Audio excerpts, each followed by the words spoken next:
the air to left field. Going back on it. It is gone! Kevin Franzen sends everybody home with an 8-7 victory here in the bottom of the ninth inning. How about that?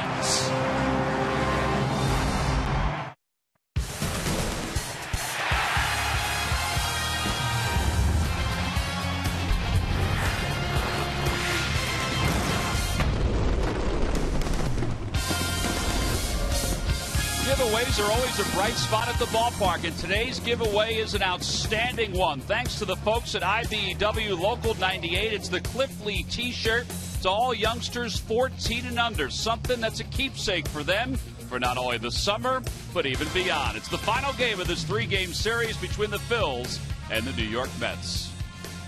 Hi, everybody. I'm Tom McCarthy, along with Chris Wheeler. You can look at yesterday's ball game two different ways. Yes, it was frustrating that the Phillies blew a 7-1 lead, but it was also exciting to see what Kevin Franzen did in his at-bat in the bottom of the ninth. Well, walk-off wins are always fun, Tom. Sometimes it's how you got to that walk-off win, and that's your point about frustration yesterday, because the Phillies blew that big lead to get to the point. But Kevin Franzen has done that a couple times this year. The Phillies desperately needing a win early in the season. Who can forget that? Right to the very end, he hits that double up the alley in left center field, and the Phillies come from behind and beat the Royals in that game. But he saved the big one for yesterday, because this ball goes into an area we haven't seen many balls go up here. He knew Torres, the pitcher from their amateur days. You talk about knowing one's gone when you hit it. That baby is up into the upper deck in deep left center field. That's really a big boy's home run. You see him come into that celebration. He had never done that before in his career. Second time that Papelbon's been bailed out by a guy during this homestand, as he's having trouble closing games right now. But that was really exciting. Charlie said he looked around. Kevin Franzen had his helmet and his bat ready. He said, why not send him up? Let's go. Yeah, and he's, as Wheel said, he's familiar with Carlos Torres, and that familiarity certainly paid off. Well, the Phillies are also familiar with today's starting pitcher for the New York Mets. Now, it may not help, but we'll see. This is Matt Harvey, who's one of the better young pitchers in all of baseball. I don't know what helps hitting this guy, because he's just tremendous. 3 times already in his young major league career, he's taken a no-hit, no-run game into the 7th inning, including his last time out against Atlanta. This is a game he pitched against the Phillies earlier. He has 4 quality pitches, a lot of swings and misses. You do put the ball in play against him once in a while, but for the most part, you see hitters swinging and missing at his off-speed stuff, and then he can flat overpower you with a way above average fastball with movement. So you're making this guy sound like Dwight Gooden early in his career. He is. That's the kind of pitcher that he is right now. You see what he's done in the 3 starts against the Phillies. They basically have done nothing against him, and he's pitched deep into the games. He's going to throw a lot of pitches, because as you see, hitters do swing and miss at him. They'll foul some balls off too, and he's a strikeout pitcher. He's a drop and drive guy, a little bit like Tom Seaver. He's going to get that pant leg dirty a little bit. You see what the opposition has done against each pitch, 3 of them under 200. The only reason you're over 200 against his fastball is because he throws so many of them. The odds are the hits are going to be off his fastball for the most part. But those are just amazing numbers for a young pitcher. And then you factor in what they say about his makeup, off the charts. Well, you know, his last outing against the Atlanta Braves, he gave up that no-hitter in the 7th inning. One of his pitches was at 99 miles per hour. So it's the finale of this 3-game series. It will be Matt Harvey on the mound for the New York Mets. John Lannon will make his 5th start of the season for the Phillies. Well, there's no question that Ben Revere has turned around his season. Since the 1st of May, he's one of the better hitting center fielders in the league. He's also running rampant on the base paths. When we return, we'll have the lineups and first pitch for today's ballgame. Phillies baseball is brought to you by Toyota. See where Toyota takes you. Test drive one at your Toyota dealer. Toyota, let's go places. By Citizens Bank, where good banking is good citizenship. Isn't it time you experience good banking? By Xfinity, the official HD triple play provider of your Phillies. And by Independence Blue Cross. We are creating a more coordinated healthcare system that is built around you. Independence Blue Cross, changing the game.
a warm afternoon. The Phillies and the Mets wrapping up this 3-game series.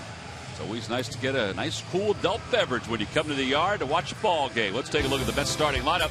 It's brought to you by Xfinity, your home for the most live sports. Leading it off in left field, Eric Young. Daniel Murphy, the second baseman, bats second. David Wright hits third, followed by Marlon Byrd and Josh Satin.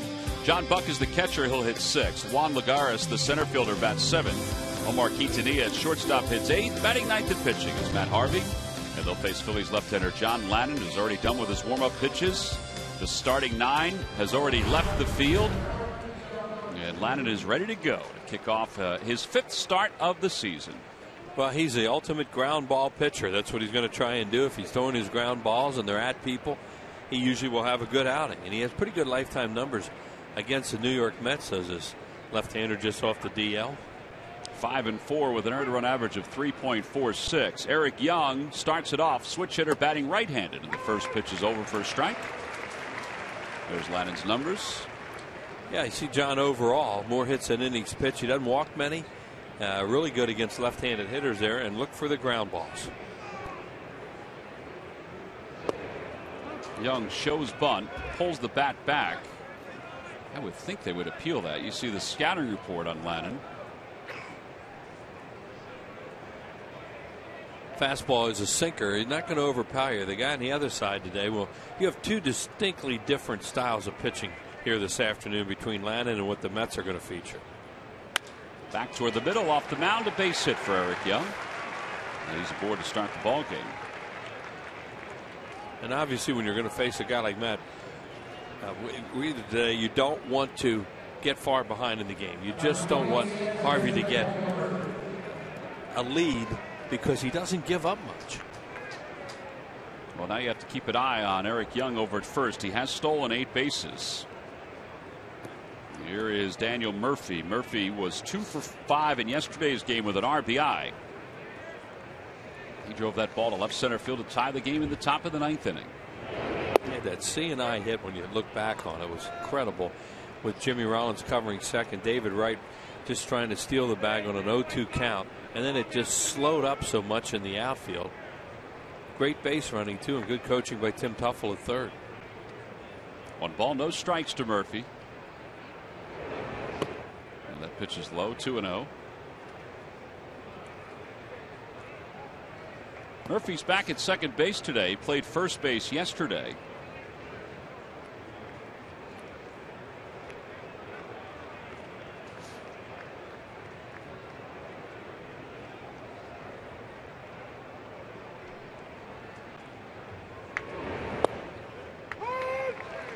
And the first strike, and it's 2-1. Adrian Johnson, one of the louder guys behind home plate, calling balls and strikes this afternoon.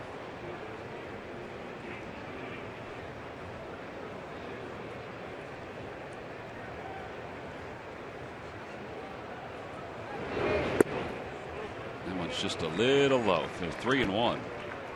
But they may try. I thought they might run there. Murphy doesn't swing and miss a whole lot. Play hit and run on a hit and run count, 2-1. Still a good running count if they decide to do something here. Lannon's not a big swing and a miss guy, more of a ground ball guy. Now they'll run. You would think. Stay out of a double play as opposed to fearing a strikeout double play. Terry Collins and Bob Guerin, the manager and the bench coach for the Mets. Young takes off, and the pitch is slapped foul. And it remains full 3-2. Poor guy in the front row in a blue shirt over there. There he is. You know, that one, I'm the first to say, get out of the way when they're hit hard. This was just floating up there. A dream foul ball. And the guy behind him like, oh, if I had only had a shot. That was a shame. Somebody should bring that man a baseball. That was really tough. Runner goes again. Another foul ball. That was a little more difficult to play. Well, that ball was really, you know, they're really spin. A lot of times people don't realize how they're spinning so much. And now he does think, boy, there's a lot of spin on those balls when they hit your bare hands.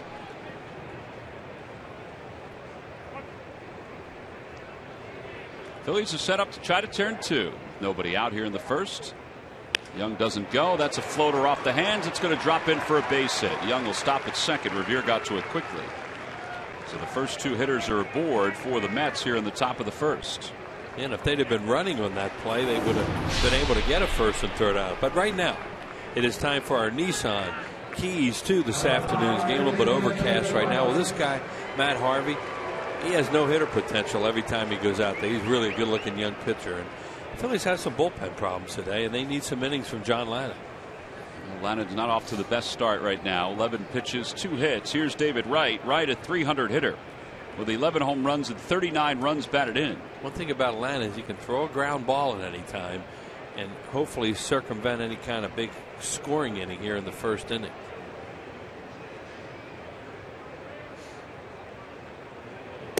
Fastball for a strike, and it's 0-1.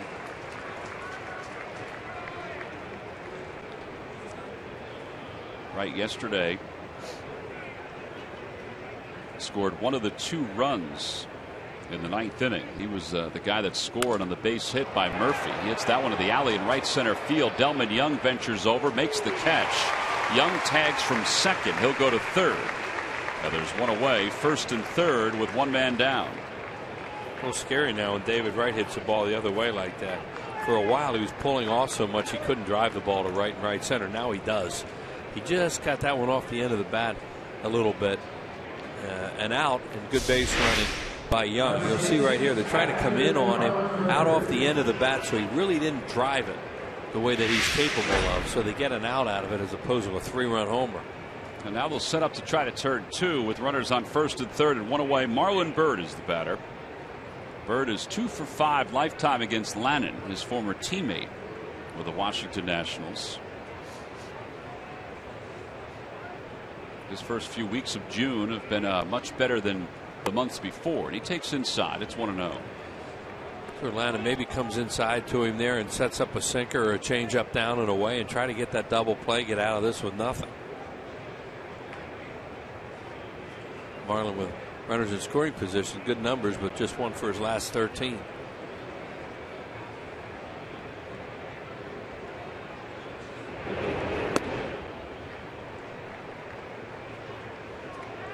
And floated a curveball up there and slipped out of his hand a little bit.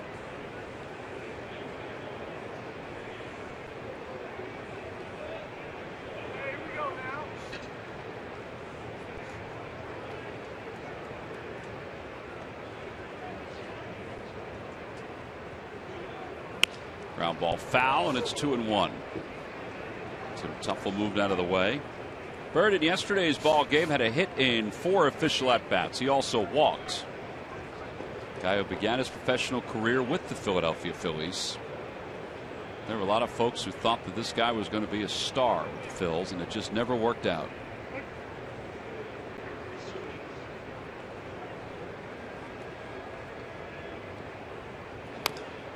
Hits that one twice, and it's 2-2.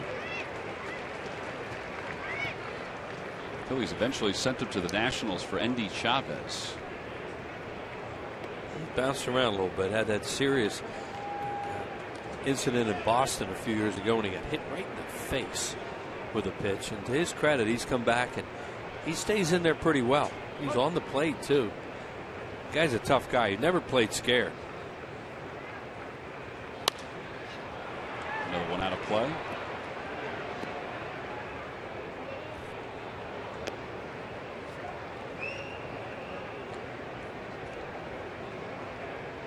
One of Marlon's biggest problems when he first came up, as Tom mentioned, they thought he had star potential. He couldn't pull the ball.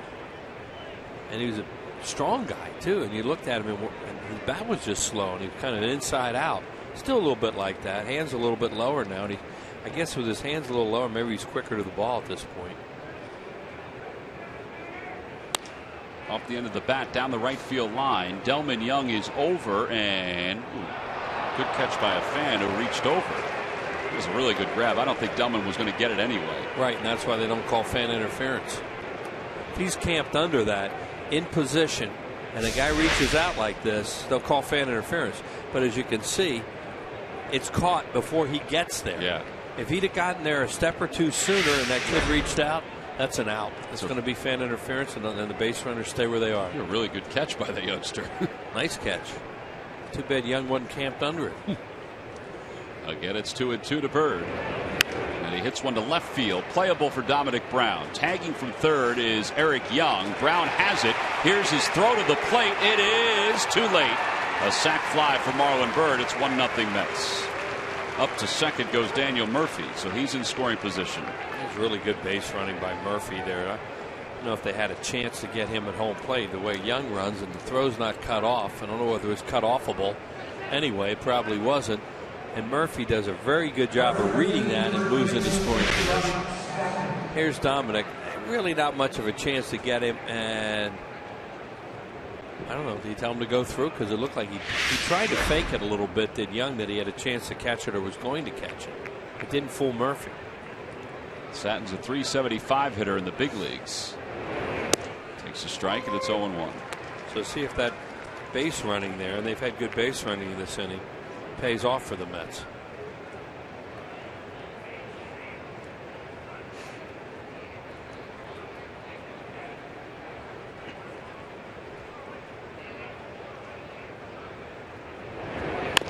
Ground ball left side. Rollins takes the hop. And the side is retired. A run does score after 2 hits for the Mets.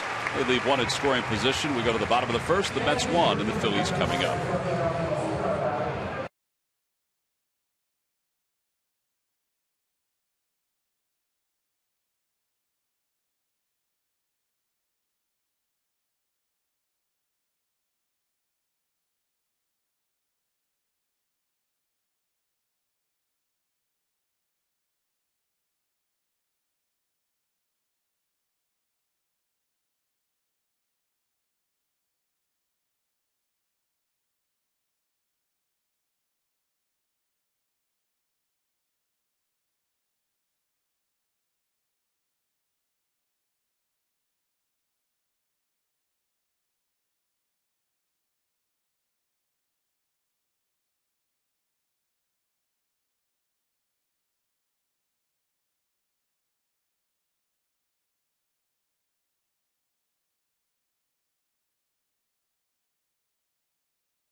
Graduation here at Citizens Bank Park as the Phillies are down 1-0 and we move to the bottom of the first. Let's take a look at the Phil's starting lineup.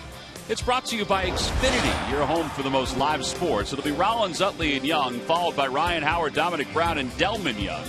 And the bottom third of Ben Revere, Humberto Quintero, and then John Lannon. They'll face right-hander Matt Harvey, one of the better young pitchers in all of baseball. Harvey so far 6-1 with an earned run average of 2.16 this season. A lot of superlatives will start rolling out on this guy with all the numbers on him, but just check that out.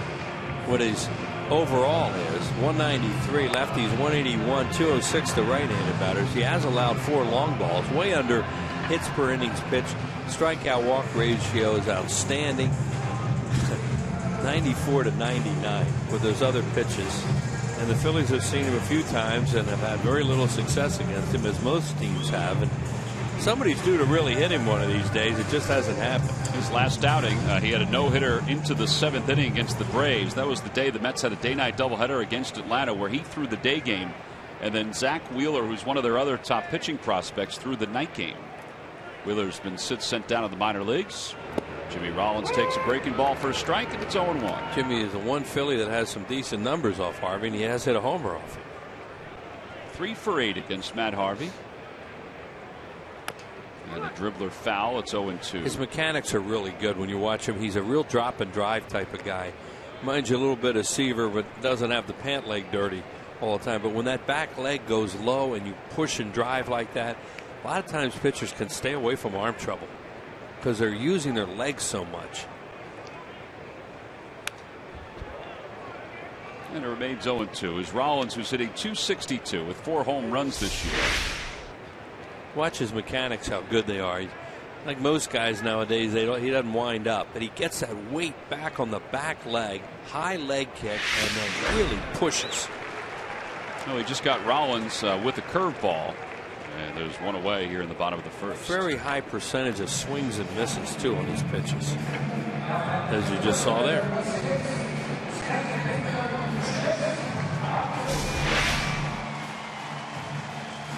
Good hook off a 97 fastball, the pitch before that. That speed differential there is about 20 miles per hour in 2 pitches. Well, now 1 out. Here's Chase Utley. Utley struck out 3 times yesterday. It's the first time since 2010 he has struck out 3 times in a ball game.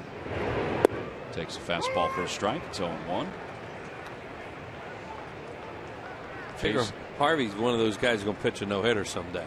Just watching his stuff, and he has flirted with it already a number of times in his major league career.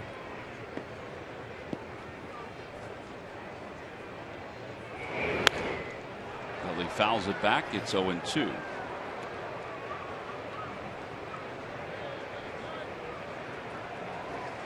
Chase has one base hit since his return these last couple of days. That ball went right into the area over there where all the Clearwater visitors have been all weekend, the Clearwater Chamber of Commerce group. I'm pretty excited. Off the end of the bat, out towards center field. And there are 2 outs.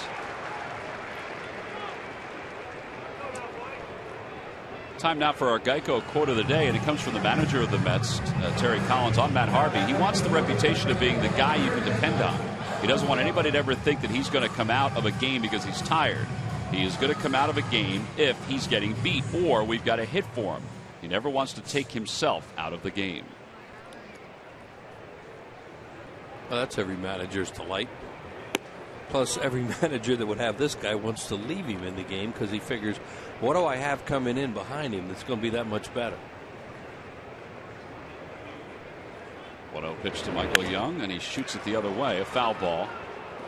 Oh, boy. Fortunately, that hit the half wall down there because that ball was sizzling into the seats.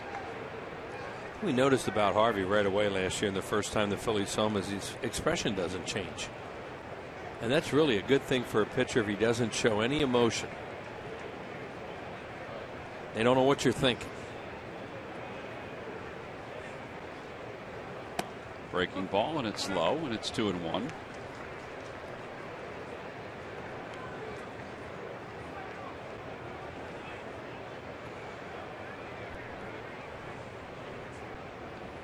Ground ball back toward the middle. To his left is Quintanilla. And the side is retired. 11 pitches for Harvey. Phillies go down quietly in their half of the first. So we go to the second here in South Philadelphia. It's the Mets 1 and the Phillies 0.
night games and then a day game. Saturday the 6th is Mama Lucia Meatballs Ladies Night, a free print for women 15 and over.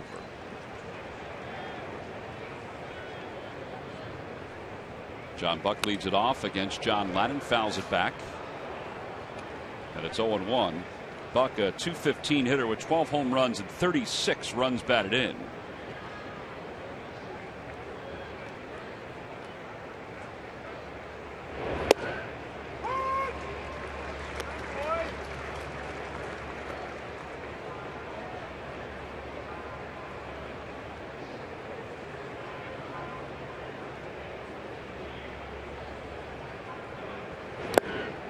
Foul tip. Quintero hangs on. First strikeout for Lannon. And one away here in the second. Hey, a change up now. Great shot there from our center field camera. You see him reach in the glove, put the 3 fingers on it, choke it a little bit like a circle change, and a good one. That's Bernie out there in center field. Does such a great job. Keeping it steady as she goes. Yeah, he showed us that grip there. We appreciate that.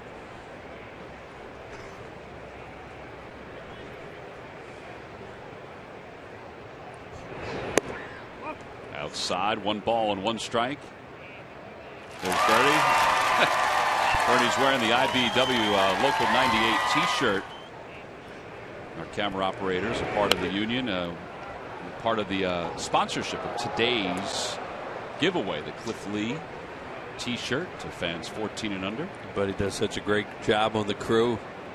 Have Charlie up here in the booth with us, of course, Charlie O'Gara. Now, because you mentioned Bernie, does that why kind you of mentioned Charlie? Yeah, because they get upset about that. You know, Charlie calls me Bernie's agent. You know that I do so much for Bernie. So we got to make sure we give Charlie equal props. There's Charlie's camera. Charlie, steady as she goes. Charlie. Oh, he is.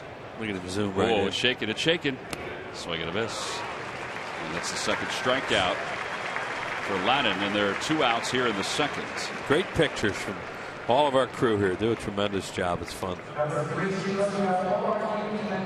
Now Omar Quintanilla is the batter, the number 8 hitter.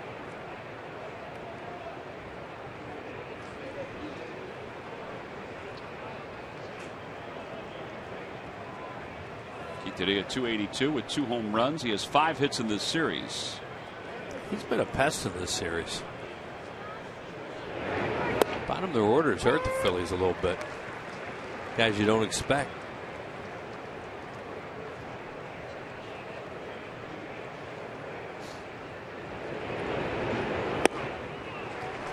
And 2.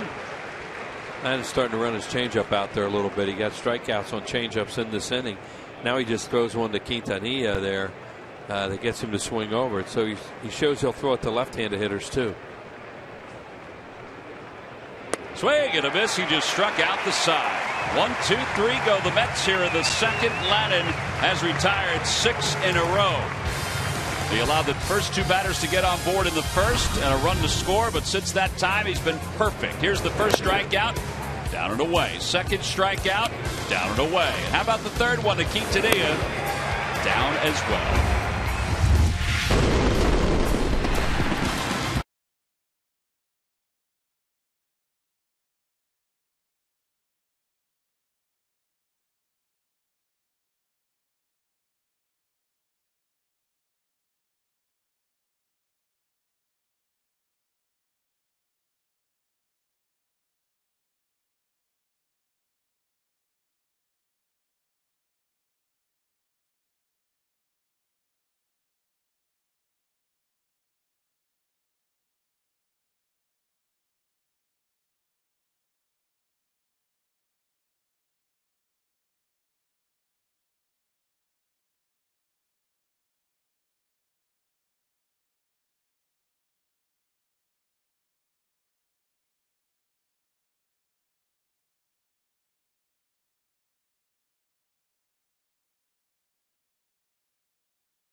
Leaders as we get set to begin the home second. And our National League leaders in batting average over the last 10 days, Ryan Howard and Ben Revere. Howard will lead things off here in the second. Revere is due up fourth. How about Andre Ethier and Hanley Ramirez? Both those guys have been kind of exiled with the Dodgers these last couple of years. Ethier in particular. Yeah, both those guys are red hot. They keep talking about wanting to move Ethier all the time, and Ramirez has been hurt so much. I believe they're in last place in that division. There's Ben Revere due up fourth in the inning. Howard fouls the first pitch back. Not a bad idea to try and get a fastball early with this guy, because he's shown he's not just a hard thrower, Matt Harvey. He has tremendous breaking stuff, and he also has a decent changeup he'll throw. That's the work in progress pitch for him still. If he ever starts to throw changeup off that fastball and that curveball, that's not right.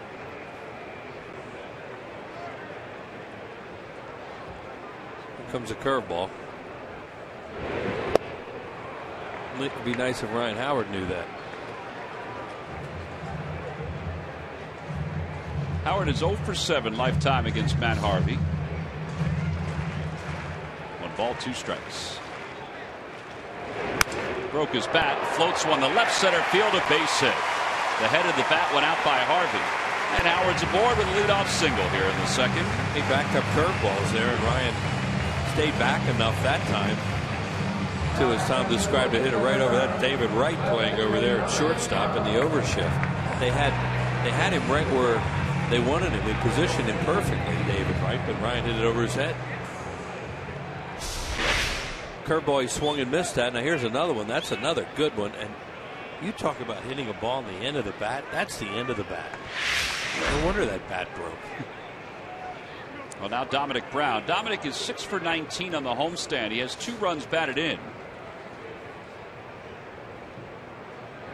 His last home run was the 8th of June. He comes into this at bat 0 for 5 against Harvey.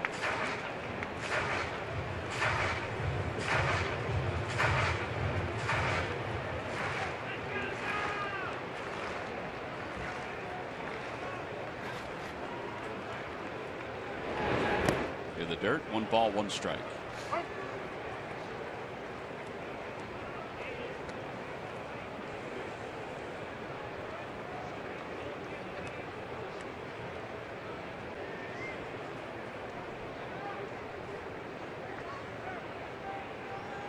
Just threw him a changeup there that Dominic took to even the count. Fastball inside at 98. He's throwing a lot of fastballs, curveballs this afternoon. And slider is a really, really good pitch too. Probably more to right-handed hitters than the left, and maybe that's why we're seeing so many curveballs, because you haven't seen a lot of right-handed hitters at this point.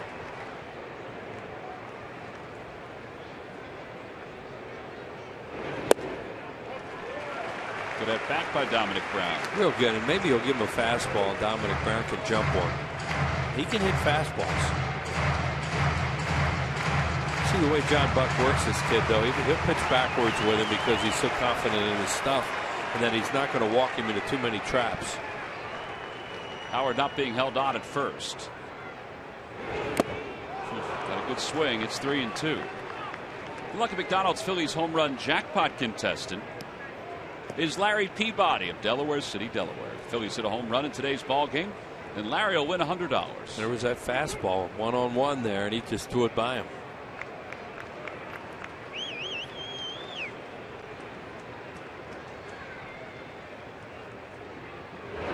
Another one at 99 miles an hour. Second strikeout for Harvey. And with 1 out, Delman Young is coming up. Let's check in with Murph. Murph? All right, guys. Well, we'll continue the conversation about Matt Harvey. You know, it's easy to forget just how good this kid can be. And, you know, he's got a burst on the scene last year, but you have to remember he's really only had about 24 starts at the major league level. So he is still learning, and you can take a look at his numbers from last year and his numbers to this year. Wheels, you just talked about his slider. You know, you see last year he didn't throw his slider only 13% of the time, but this year he's upped that to about 20% of the time, using his fastball a lot less and having success with that. Just in his last start against Atlanta, they swung at his slider 12 times, guys, and they missed it 10 times. So he has very good success with that slider, as you see from those numbers. Very good success. Yeah, and he just threw one to a right-handed hitter, Murph, and he swung and missed at it, just what you're talking about. Outside and low, and it's 1 ball and 1 strike. First pitch is a slider. Hasn't thrown many of them because it looks like he's going to throw them more to right-handed hitters than left. And Young pulls off, and well, he can't get to that.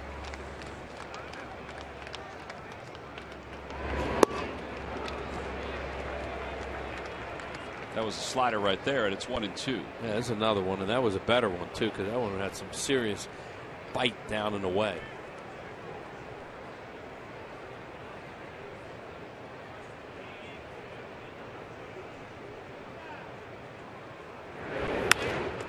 Out to right field. Marlon Byrd comes running over toward the line and into foul territory. He leaps and he makes the catch. That was a very good play by Marlon Byrd. We saw Delman Young have a similar play earlier. Byrd got to the spot and was able to leap up and grab it off the top of the railing. And that ball was really high and it was deeper, so he's able to go over there and get ready to make the play. Now, if a fan had reached out that time into fair territory, that's going to be fan interference. See, he's there, waiting, jumps up, makes the play. 2 outs. Good play by Marlon Byrd, who was a center fielder, of course, for a long time. Well, now Ben Revere. Revere riding a hitting streak with a runner at first and 2 outs. And he fights one off and fouls it back. It's 0-1. Ben has hit in 12 straight, and you can see his numbers overall. Just 10 runs batted in, but he has scored 31 runs. Yeah, he's not going to knock in runs because they pinch him so much in the outfield and shallow.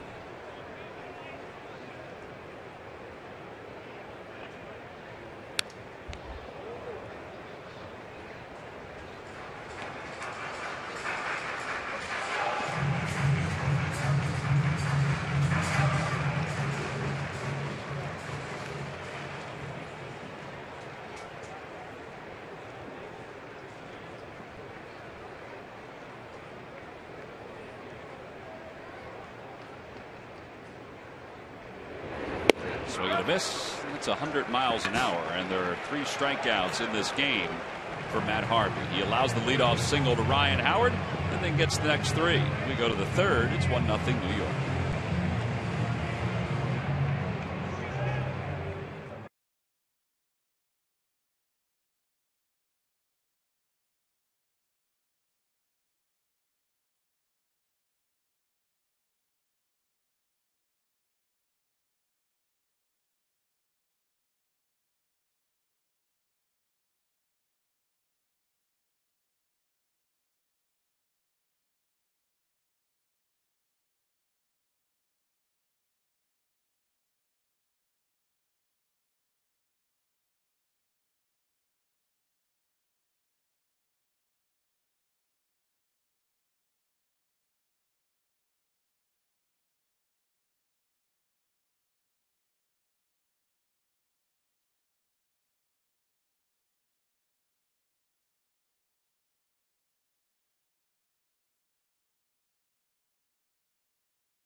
Bank Park. Time now for the Dodge Stump the Fans trivia question. Log on to Phillies.com. Go to the fans section for all the information. Please submit your answer on the subject line.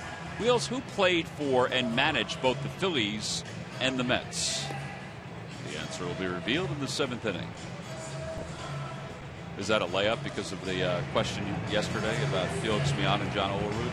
Are you feeling a little bit better about yourself? A little bit better because if the response we have, and of course it's up to the fans to get it too. I understand, yeah. But something happened today that's an anniversary of who I think may be the answer to that. All right.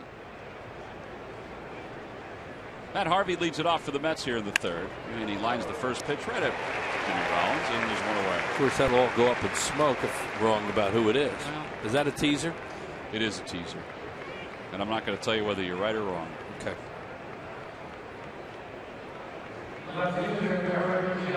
That'll bring Eric Young to the plate. He singled to start the ball game and then scored the game's only run. After trying to remember the story by the 7th inning.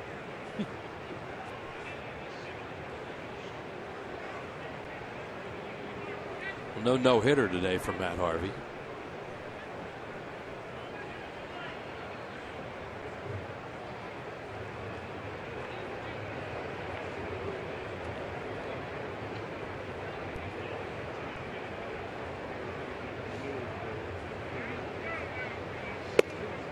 Eric Young takes inside. It's 1-0.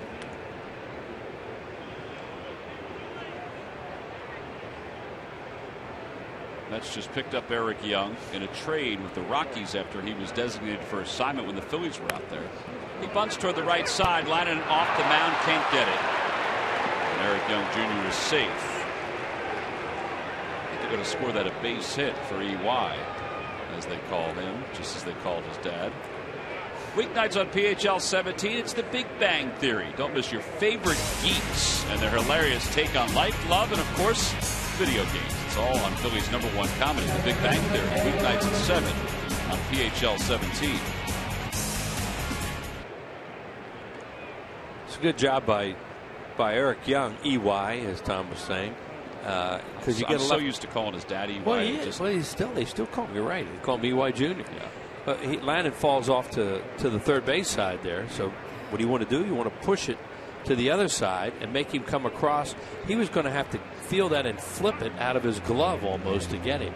It was going to have to be a perfect play. Murphy takes low. It's 1-0. Murphy singled his first time up.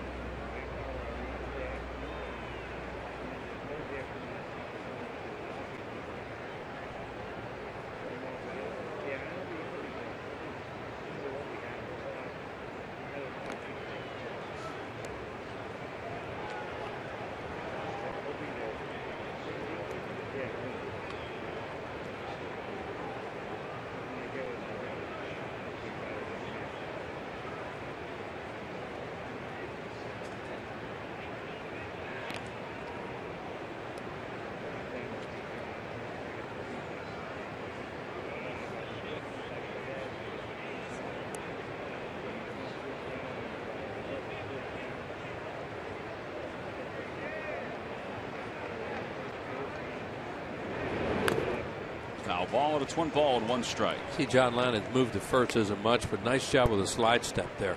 And that really froze Young at first base. He flinched a little bit, but it was more of a one-way lead, headed back to first because of the slide step.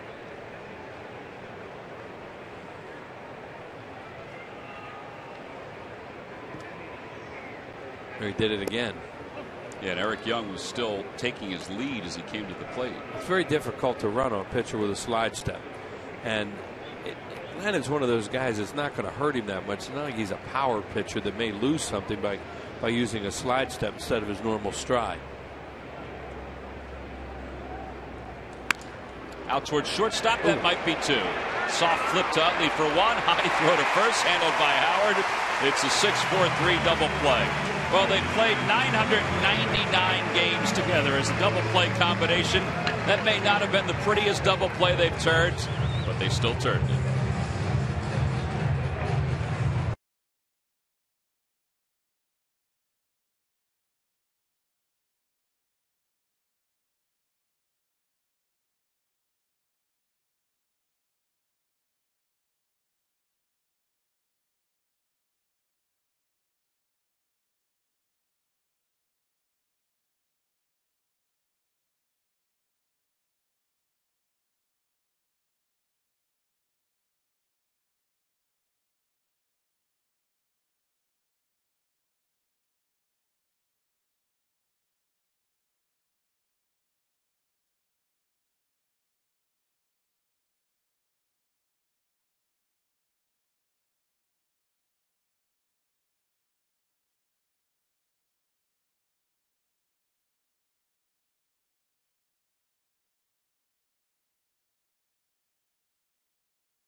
Phillies baseball is brought to you by Nissan. Choose Nissan today for great offers on our most innovative lineup ever. Shop at ChooseNissan.com. By W.B. Mason, you can't go wrong when you buy right. And by Dodge. Visit Dodge.com or your local dealer today. Bottom of the third, Phillies trail at 1-0. As Humberto Quintero is going to step to the plate against Matt Harvey. It'll be Quintero, John Lannon, and then the top of the order. Outside, 1-0.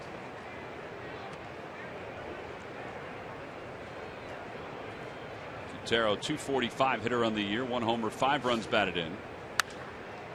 Down the right field line and out of play.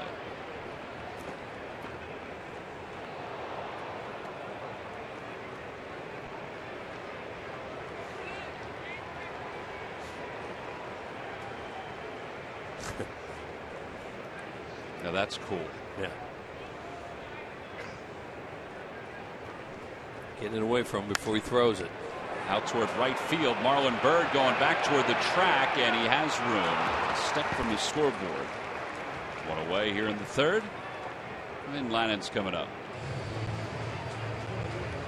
John Lannon's former team, the Washington Nationals, will return to Philadelphia on Monday, July 8th. It's a very quick turnaround from their last visit. It's a 4-game series. It wraps up on the 11th with Xfinity Fireworks postgame. What are your tickets now at Phillies.com for that 4-game series? Nats are trailing the Rockies as we speak, 1-0 in the third. We bring that up because in the standings, the Phillies are a game and a half behind the Nationals, who are back at the 500 mark for second place.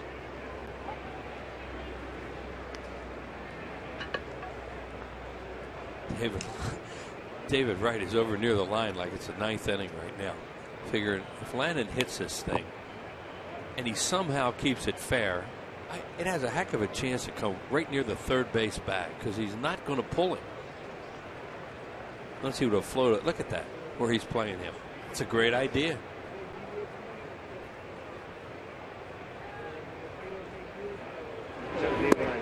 To a 2 now to Lannon. And obviously left field, center field are doing the same thing. Way over and very shallow. As you see there. And Lannon's down on strikes, 98 on that fastball. 4 strikeouts for Harvey. There are 2 outs. Rollins is coming up.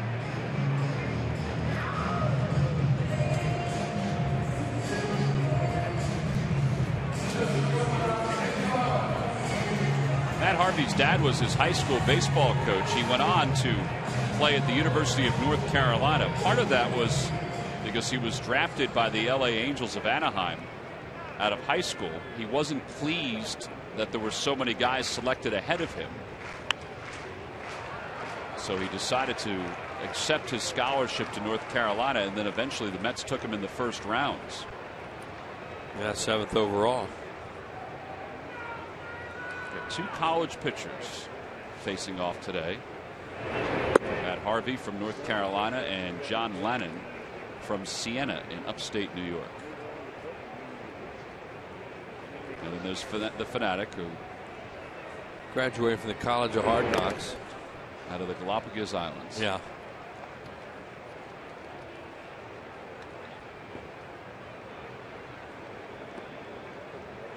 He's fairly popular when he gets out there.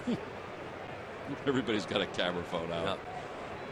Yeah. Or a camera. Yeah. Does anybody not have a cell phone anymore with it? Take pictures? It's amazing. Rollins pulls one, backhanded by Sack. Harvey's there to cover. And Jimmy is retired easily to wrap up the third. 1, 2, 3 go the Phils. 6 in a row retired by Harvey. David Wright will lead it off for the Mets when we return. We got a pitcher's duel brewing here in Philadelphia.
Keep you satisfied on the field. WB Mason has the bases covered in the break room with an all-star selection of food and beverage products. WB Mason will satisfy all your cravings. We'll go to the fourth. David Wright, Marlon Byrd, Josh Satin due up for the Mets against John Lannon. Lannon's allowed 3 hits today. He has struck out 3.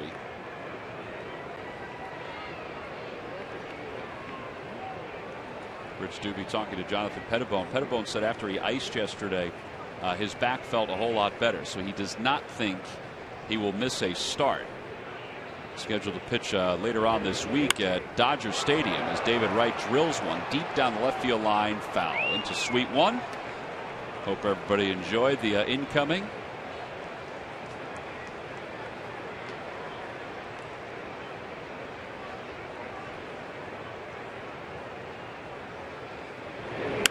Out toward right center field. Delman Young, Ben Revere going back on it, and that one is off the scoreboard. It eludes Revere, picked up by Young, and Wright will hold up at second. Opposite field double. Okay, what was so impressive about that swing? At first pitch, he actually pulled. Most hitters will continue to look inside. He's the type of hitter, inside out swing, but he does go the other way, and you're looking for trouble if you're going to pitch him out over the plate. So he bangs that right off the wall. Without a doubt, their best player on the team.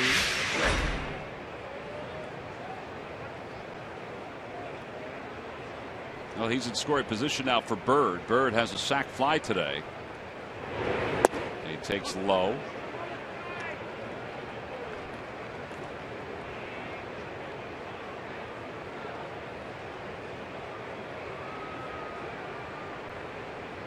Matt Harvey, he's the type of pitcher that really will make all the players in the field even better. And when you're pitching against him, like Lannon's doing, you consider that really a challenge just to make sure that you kind of keep their hitters at bay. Obviously, different style of pitchers. Lannon definitely needs that control, ground balls, to keep it down. Well, these first couple pitches to Byrd have been down, and it's 3 balls and no strikes. We just showed you a shot. There's a little bit of rain falling here at South Philadelphia. It shouldn't bother Lannon or Matt Harvey. She does not like the rain. You can tell just by the look on her face.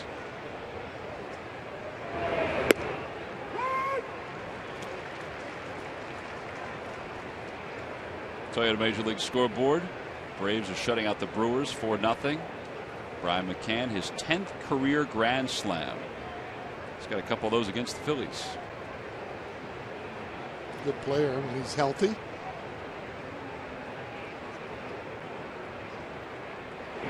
Ground ball toward third. Michael Young stays down on it. Keeps David Wright over at second. 1 away. Well, now the rain's falling a little harder, so some of the fans will try to go get some cover. The cover of the tarp is still on. There are some showers that are in the area that we were told would be here at some point today. Yeah, still a lot. You can still see light sky, however. Crew chief is fielding Colbert. That's him right there.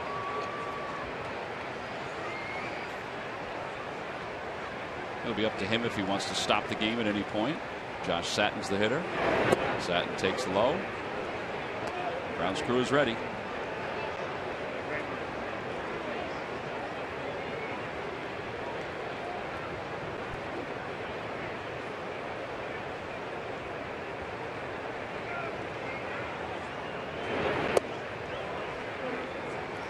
Boy, he's not missing by much with some of these pitches.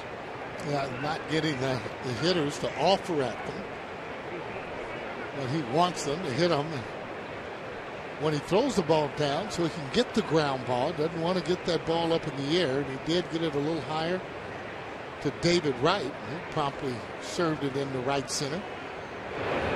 Inside and low, 3-0.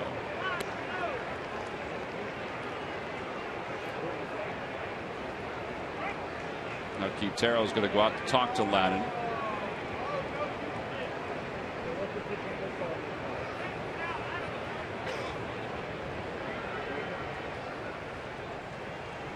Swing for the fences with the new Home Run Derby mobile game from MLB.com. It's available for your iPhone and iPad and your mini iPad. You can download it free today.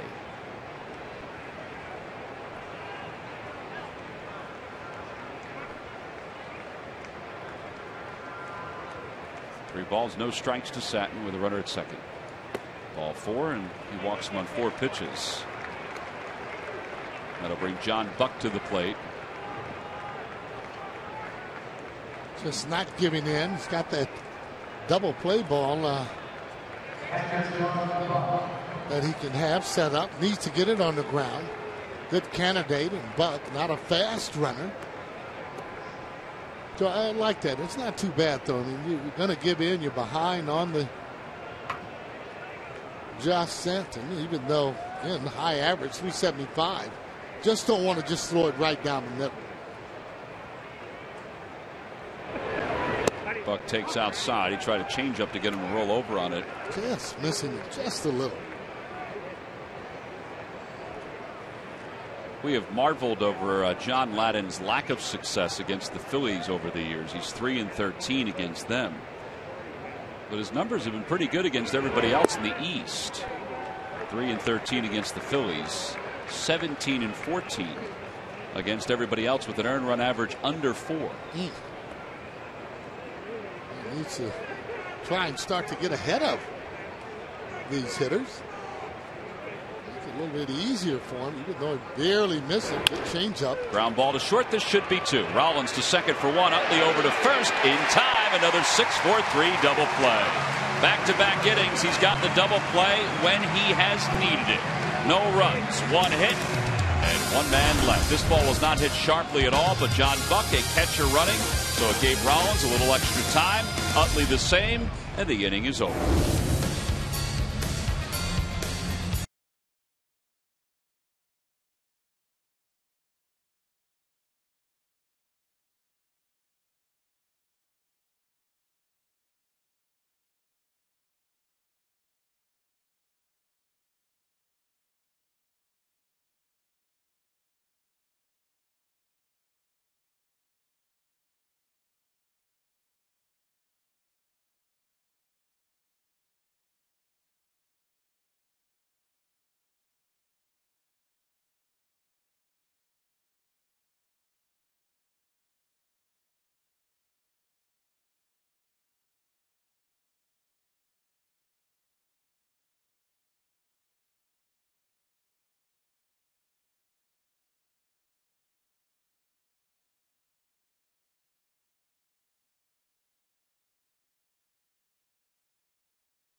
Plus sports stores. Go further. Buy Citizens Bank, where good banking is good citizenship. Isn't it time you experience good banking? And buy Mazda. We believe if it's not worth driving, it's not worth building. Last of the fourth, Phillies trail at 1-0 to the New York Mets. The final game of this homestand before the Phillies head out west to San Diego for 3, Los Angeles for 4, and then back east to Pittsburgh for an off day, and then 3 more. Chase Utley will lead it off. Utley fly to center his first time up. He's 0 for 1. It'll be Utley, Michael Young, and Ryan Howard against Matt Harvey. Harvey has struck out 4 through the first 3. The only hit he allowed was the base hit by Ryan Howard. All right, I tell you, after that first hit, the team just takes a deep breath.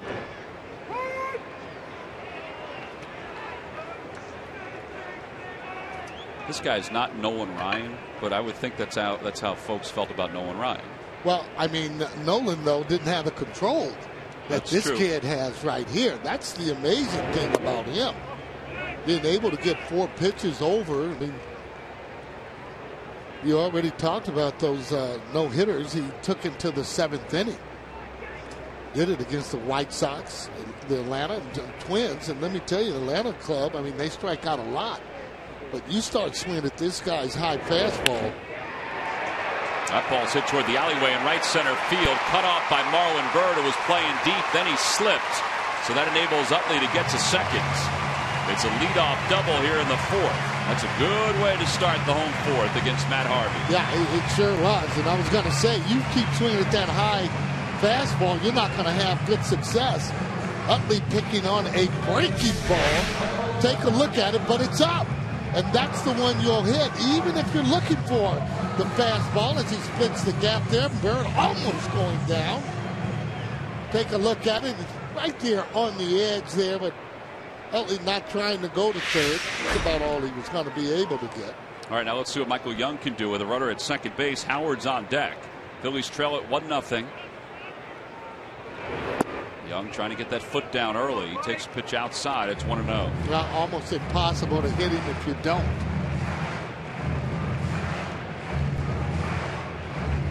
Got to have good and strong mechanics. Not a pitcher that you want to try and go up and guess with.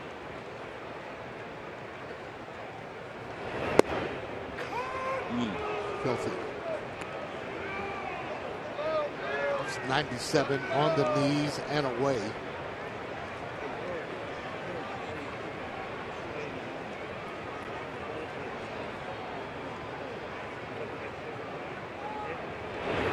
Chopper right side. That'll get Utley over to third.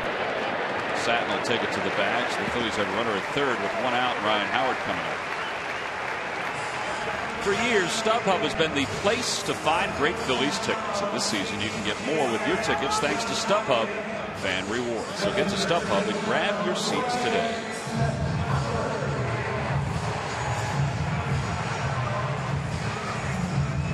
Well, blue skies, that's a good sign. Yeah. The rain is now over Center City. I got to tell you, though, excellent job by Michael Young being able to get that runner over. Now it's up to Ryan Howard to make some solid contact. Well, they're giving the Phillies the run with everybody back. Utley can walk home from third because right is so far off the line that Chase's lead is as long as you can get. Yeah, rule of thumb is that you can really try and take as much as he is away from the bag.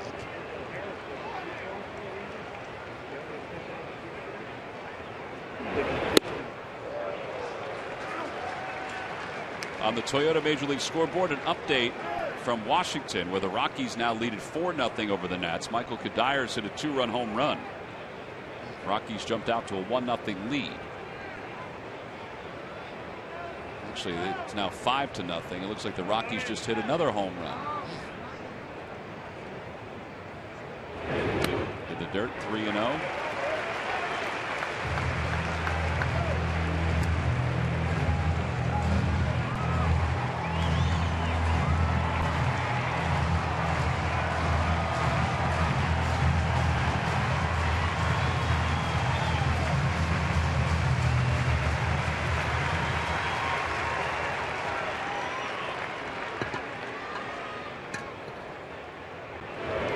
Inside, ball 4. Howard walks on 4 pitches.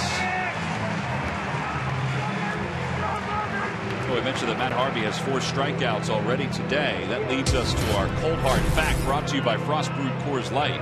He's the 4th pitcher in the last 97 years with 6 or more strikeouts in 20 of his first 25 ML starts. Kerry Wood, Hideo Nomo, and Dwight Gooden. His earned run average coming into today, 2.37 for his career. In his first 2 years in the big leagues is also the lowest since Hideo Nomo. Yeah, he's probably the only one that didn't throw as hard as the rest of the guys. Dominic Brown fouls the first pitch off. It's 0-1. Well, you got to get that bat started. As a fan one hands the ball with a little baby there in his arms. That ball, by the way, 98 as he gets it in there. That's why I'm saying you got to get it started. The gentleman's wife took the baby right away once he started tipping his cap with the ball in his hand. Oh yeah, well he wasn't giving her up right away after he made that one-hand grab. 1 ball, 1 strike to Brown. Well, you always consider guys like this a challenge, especially they're facing him too for first, second, third time, especially when he has that reputation of the fastball and feeling that your club or your team or individuals are fastball type hitters.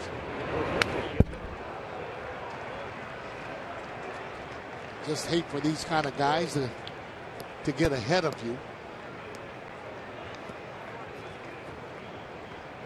Good breaking ball. He had come in with that fastball up and out of the zone. Want to make him keep the ball down.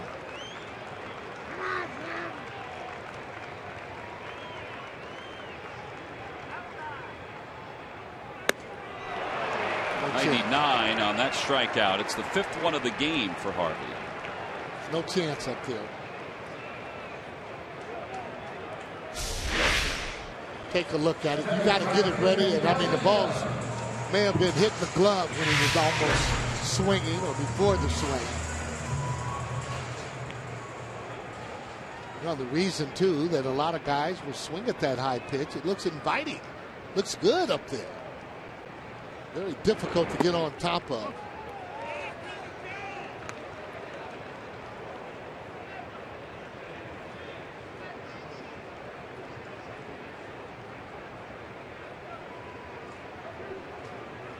Want to know the count to Delman Young with the runners on first and third. Well, the way he's approached these last 2 hitters, it's almost as if he was working around Ryan Howard to a certain extent. Maybe he wasn't because he's got such good stuff.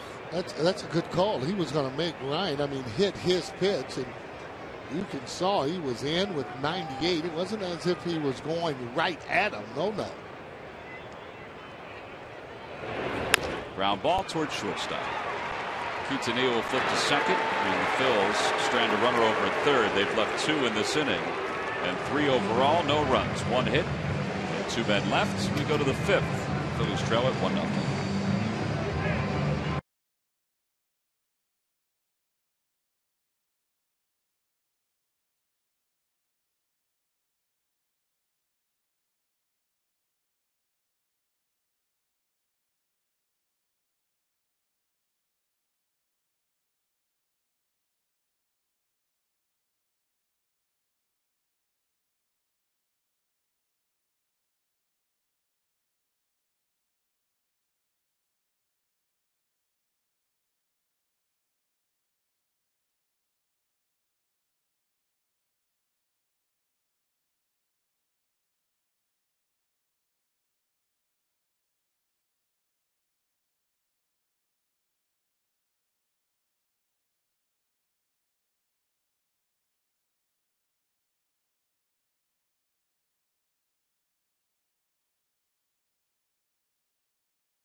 Delaware Valley's biggest news stories, all in just 30 minutes. Action News at 10 on PHL 17 tonight and every night. Top of the 5th, it's 1-0 Mets. They scored their run in the first. John Lannon has rolled a couple double play balls to get him out of innings. And now he'll face the bottom third, Lagares, Omar Quintanilla, and Matt Harvey.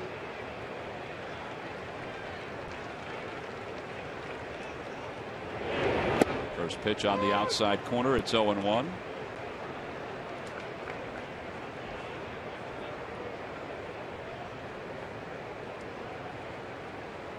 Curveball lifted in the air, right center field, playable for Ben Revere. He's out there, makes the catch, and one away. Oh, he dropped it. He dropped the ball, and Lagares just kept on going, and he's at third. He never exchanged it, according to the second base umpire, DJ Rayburn. I thought he did, but DJ Rayburn said that it was never a clean exchange, and that's why he ruled it safe. And Charlie Manuel's coming out to argue with Rayburn. Sarge, usually we watch and then we look down to put it in our scorebook. Right there, he has it, and well, I guess they can say that's not a clean exchange. But well, I thought she had to be under control. Right there for me, he's under control, and actually digging in to grab the ball. I think they're going to overrule that one. I think they're going to overrule it. I mean, Fielding Colbert, the first base umpire, probably had the best view of it, along with DJ Rayburn. I mean, it wasn't a miss like he missed the fly ball. Caught the fly ball. Okay, I thought he was under control and went to take it out, and the ball dropped. Yeah, I agree with that. Let's see what they say. Nope, they're going to say he's over at third. It's going to have to be an error charged to Ben Revere. I mean, I guess the letter of the law is that he has to be able to take it out of his glove without bobbling it. Now watch. He opens his glove. Okay, he right there. It. He's under control. Gloves open. Right, and it just, he didn't look it into his other hand. Yes. We've seen that a lot over the years. Honestly, though, I don't think I've ever seen it that way. Well, I mean, he's getting ready to reach in to get it. What would be the difference on a double play when you're reaching in to get the ball and it comes out? Well, now the Phillies have to play the infield in, already down 1-0 to a guy that's allowed just 2 hits, who's in the on-deck circle. Another example why you always hustle on the field, never take anything for granted. Honestly, it's amazing that Lagares is over at third. Well, I mean, you have to be, but he's hustling though from home plate on. But that play was, in any hitter's mind, was over. Absolutely, absolutely. By the time he went around first, it was over. Wouldn't know many players that would have been out sprinting just about all the way from home plate.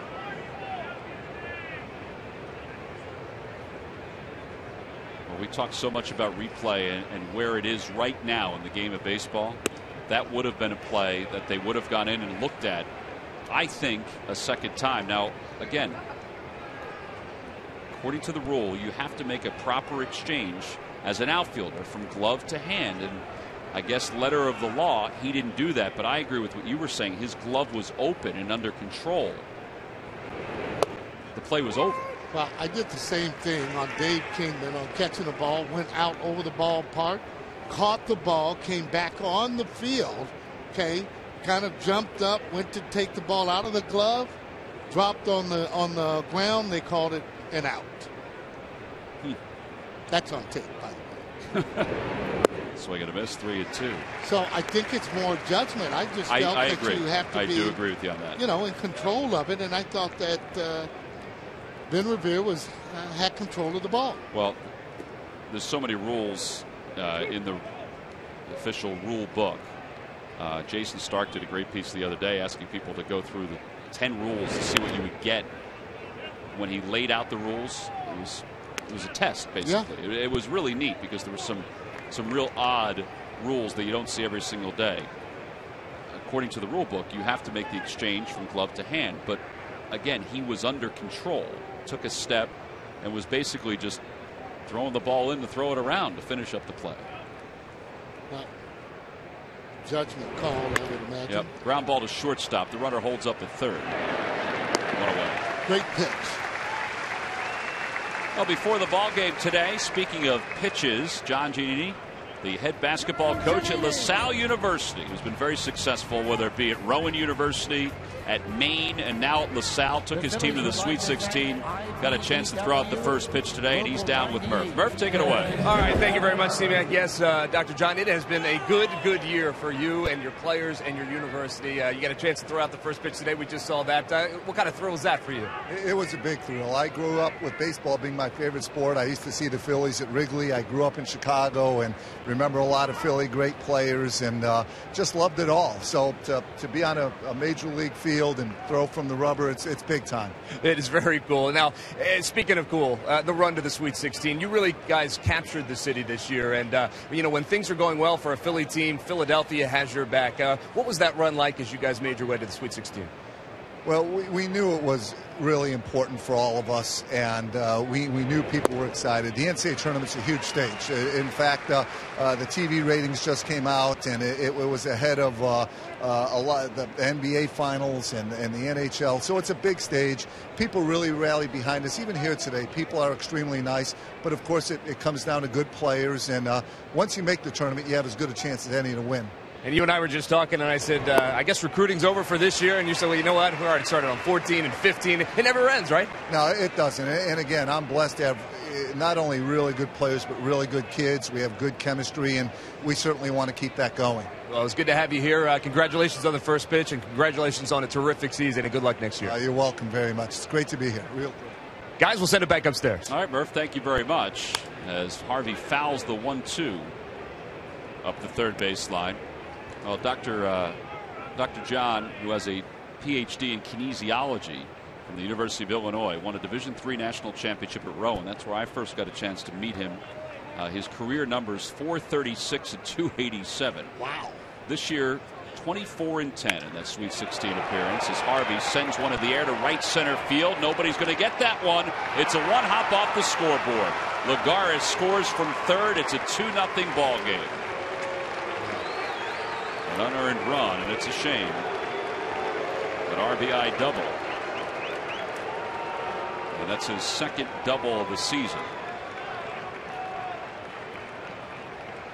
Well, that was coming in at a bad time with a runner on. Again, though, that ball up, a little easier to hit when it's up. Even though the ball didn't get out awful high, nobody able to get underneath that. Regardless, would have scored the run, though.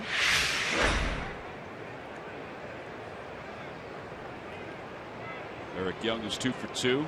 Bunt single his last time.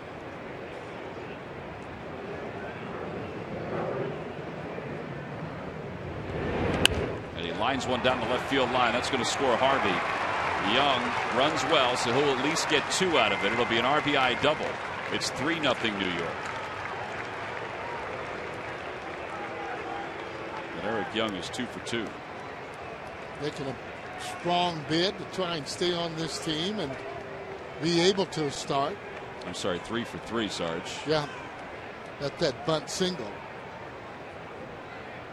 But a lot of times when you get traded from a club or you end up getting released from your club, going to another club, you realize that this is a brand new chance for me. And especially there in New York where they don't really have a whole set outfield. Anybody that can come and act like they can play or want that job and start doing it will end up being able to play every day for a while.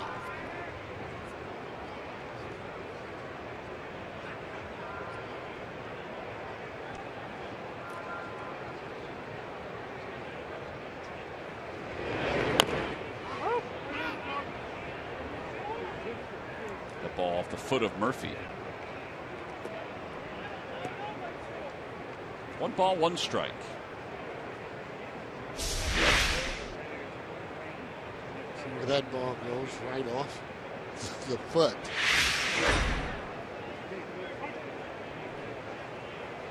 Never feels good. You just hope that you don't have to do that again when you have that feeling. Ground ball to shortstop. And there are 2 outs.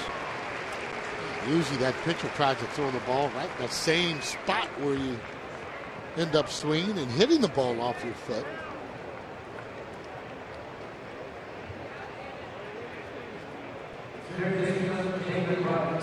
Now with 2 away here in the 5th. David Wright will come to the plate.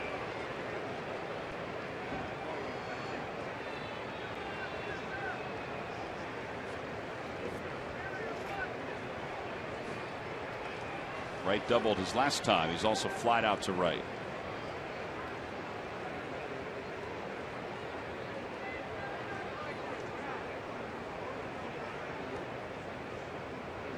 Now time is called. Quintero's going to go out and talk to Lannon.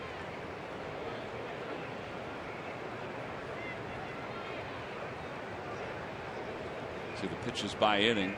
Pretty good second, pretty good third. Not a bad fourth, but now here in the 5th because of the error charged to Ben Revere that opened the inning. His pitch count is at 18 pitches.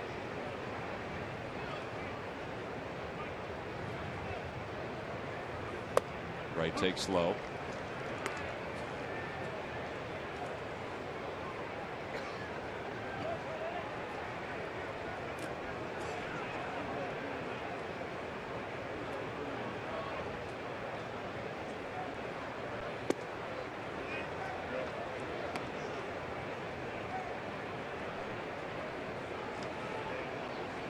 Want to be careful with this pitch.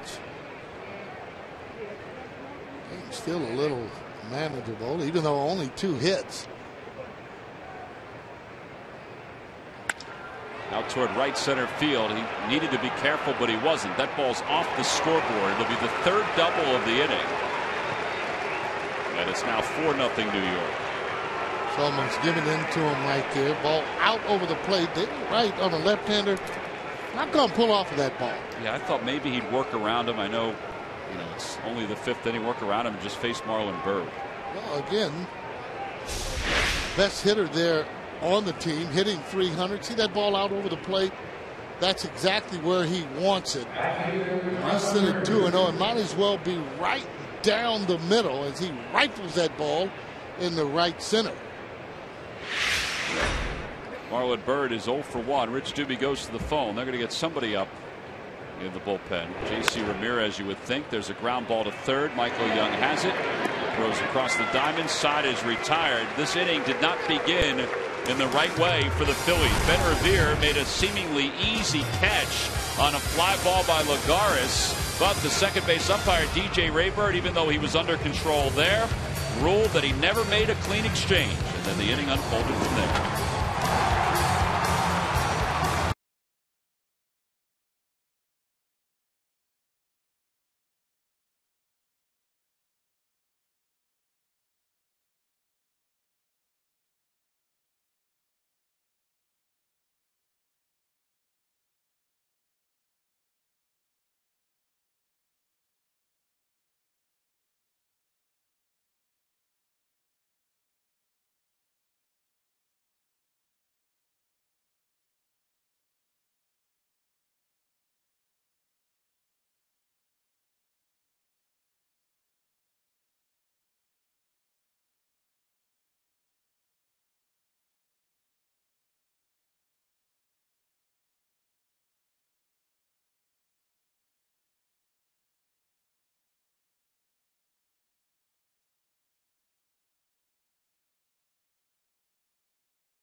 American League take on the National League's top players. Don't miss the action Tuesday, July 16th at 7:30 Eastern, 4:30 Pacific on Fox. Our hair is red because we love the Phillies. We don't know what happened to her. Well, it may get turn red as she gets a little older. That's a great sign. It is. And Revere takes upstairs 1-0. It'll be Revere, Quintero, and Lannon. Those are the scheduled hitters for the Phillies here in the home fifth. The Mets on top 4-0. Revere shoots it down the left field line. And Eric Young is there for the first out. One away.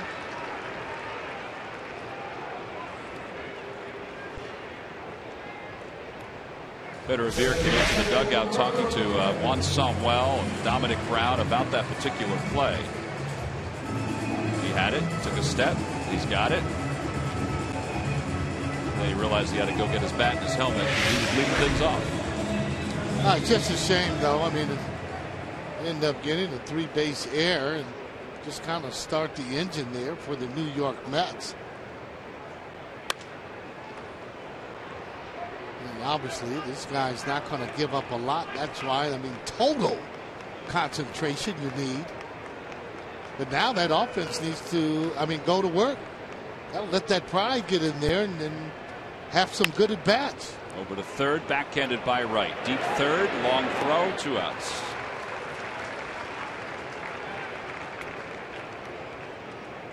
Well, Harvey now at 61 pitches with 2 outs here in the fifth.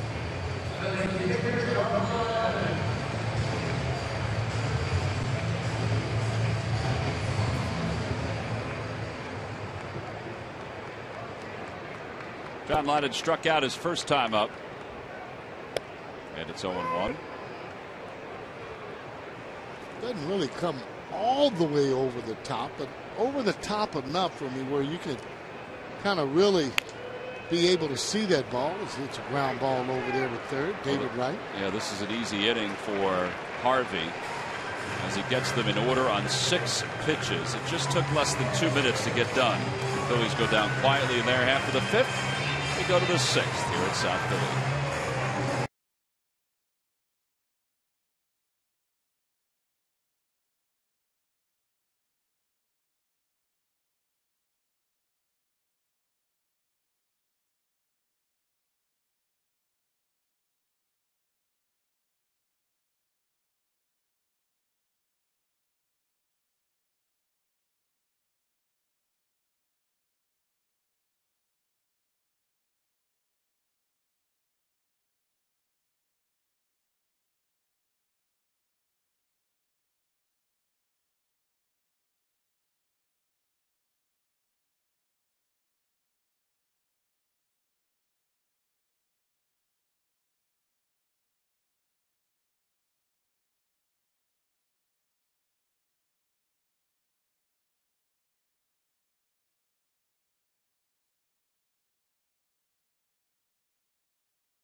Delivering for the Phillies from different slots in the lineup. No one smiles bigger than Ben, and no one is happier than his manager when the Phillies' speedy center fielder is making things happen. Revere batted over 300 in May, and it continues to rise during the month of June. On the base paths, Ben is beginning to make his mark and is among the National League leaders in snatching bases. He's leading your Phillies, and it's brought to you by Independence Blue Cross, changing the game. Well, back here at Citizens Bank Park, we go to the top of the 6th inning. The Phillies trail at 4-0. The final game of this homestand. The Phillies took 2 of 3 from the Nationals. They've split the first 2 against the Mets, and now they trail game 3, 4-0. It'll be Josh Satin, John Buck, and Lagares as we begin the 6th against John Lannon, who has scattered 7 hits over the first 5 innings.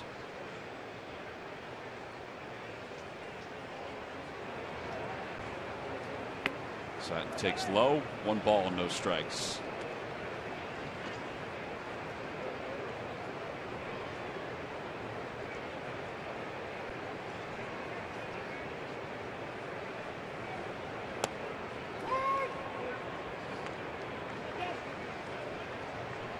No, it's going to be a little tough hill to climb. You just got to play that solid defense and start to chip away if you can. Low, ball 2. It's 2-1. The one thing, though, you don't want to get down. It just takes you too long to get up. Got to go for some positives, and the game's not over. You have good at bats. See what happens. Well, the last inning, I know it was the bottom of the order, but just a 6-pitch inning against Harvey. You got to work the count a little bit better than that. Make them pitch. Make them throw pitches. You're looking at a guy that really he knows he's good. He's got all 4 of his pitches. Fastball, curveball, slider. How did he lose 10 games in the minor leagues? Seriously. You know, and I guess really that's one of the reasons why when they were asked, hey, can this guy pitch up there on the minor league side, they were saying, well, we don't know. But a guy that throws this hard, 95, and at the time he could not command his fastball. That was his problem. Once he was able to do that, I mean, I can't see hardly anybody even hitting him. I'd hate to face this guy in the shadows. He's certainly one of the guys you want to get early. Now, with all that said, this guy right here apparently gave Matt Harvey his only loss his senior year in high school. We think that that's Eric Luke, who was the winning pitcher in Plainville's 4-1 win over Fitch, which is the high school that Matt Harvey went to. Now it's either him, Eric Luke, who was 13-3 that year, or it's Jamie Raymond, who went 3 for 4 with 3 RBIs, or he's just somebody that, you know, travels the country with that sign everywhere Matt Harvey plays. Well, I don't know what they were doing in those high school days. Well, let me tell you this. He is not a fun guy to have to hit. He's the type of guy that can give you sleepless nights if you got to face him the night before, especially if you've gone 0 for 4. I mean, you really got to get mentally prepared for him. Harvey struck out 14 in that ball game, by the way.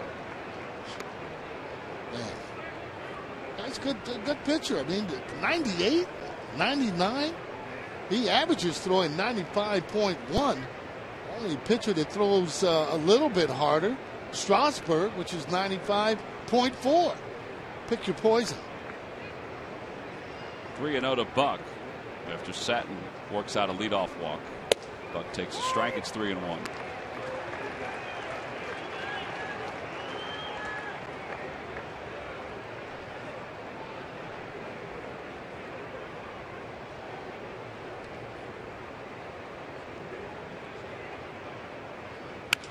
Down the left field line, that'll hook foul. And it's 3-2.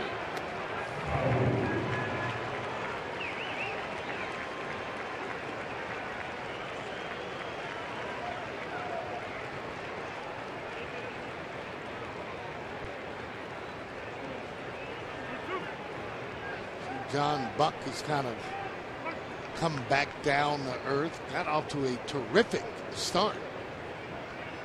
Runner goes, pitch is taken low, ball 4. And back-to-back walks issued by Lannon. Coach Doobie's coming out to talk to Lannon. They do have Savory warming up, but this is not a move, obviously. It would be Charlie Manuel that would come out and make that move. Yep. Lagares, who's 0 for 2 with a run scored, is the next scheduled hitter. Lannon has retired the Mets 1-2-3 one time. That was in the second. Every time the Phillies do that to the opposition, Comcast will make a contribution to Phillies charities.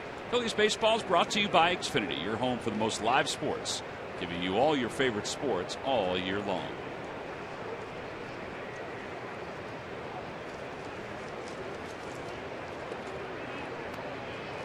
After a quick conversation, Lannon will go back to work. Lagares lofted that fly ball to center field. That was caught by Revere and then dropped in his exchange, and he wound up on third and then scored one of 3 runs. This one he lines to right center field. That's going to split the gap. It's going to go all the way to the scoreboard. 2 runs may score. Nope, they're going to hold Buck at third. It's an RBI double, and it's 5-0 Mets.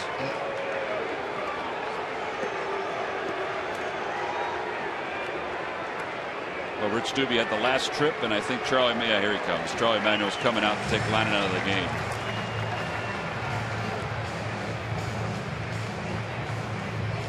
Sarge, 5 doubles in today's game. Start getting the ball up. He ended up getting hurt. Maybe lack of concentration after that last inning when Ben Revere was charged with an error. Lannan's afternoon is complete. Joe Savory's coming in. Phillies trail at 5-0. This is an AT&T call to the bullpen here at Citizens Bank Park, the finale of this 3-game series.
White Sox. That Friday ball game, the Xfinity Fireworks Show after the game. Sunday the 14th, Pennsylvania Auto Theft Prevention Authority Travel Mug. Free defense, 15 and over. It's the final interleague games of the year here at the ballpark. Order your tickets at Phillies.com. John Lannan's afternoon is complete. His line is not done just yet because the 2 runners on base are his responsibility as Joe Savory takes over here in the top of the 6th. Just the 5th game so far for Savory. And he'll face Omar Quintanilla, who's 0 for 2. Bucks over at third, Lagares at second.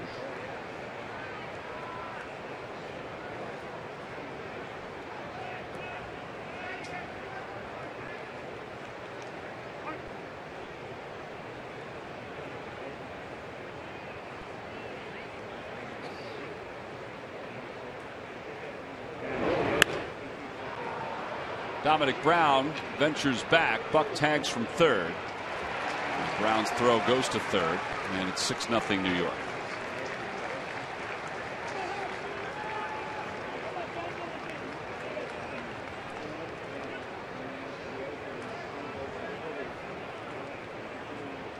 And that'll bring Matt Harvey to the plate.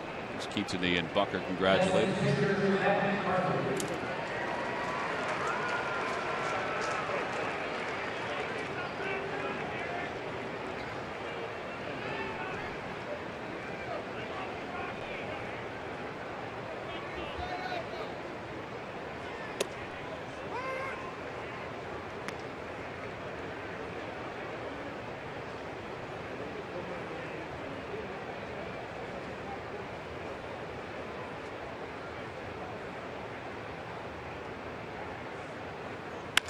Ooh, a line drive knocks Savory's glove right off his hand. He still throws Harvey out. There are 2 outs here in the 6th. Well, you're not going to see a ball hit much harder than that coming up the middle. You can see the pitcher doesn't have much of defense when it comes there. It either hits it or it doesn't take a look at it. Literally knocks the glove right off his hand. However, able to come up with a good hard toss Good thing it didn't hit him there in the palm as you see it one more time. Make sure he's getting that head out of the way. Oh, my. That's full speed right there. Wow. Harvey's retired. Top of the order, Eric Young, who's 3 for 3. Yeah, bad pitcher's hard. Hit the ball hard. He hit that ball like he's been taking batting practice. I mean, the whole year, and maybe some extra.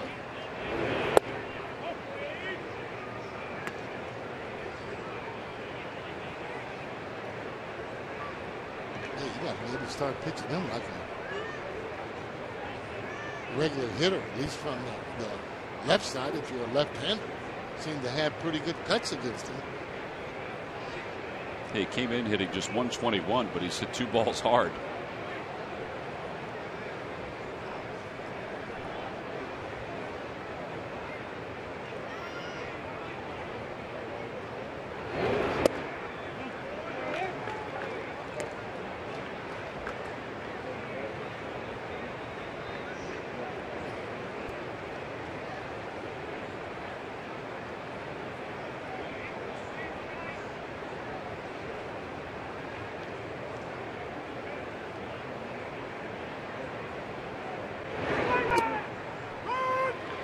Ball dropped in for a strike, 2-1. That was a changeup from Savory. Good pitch.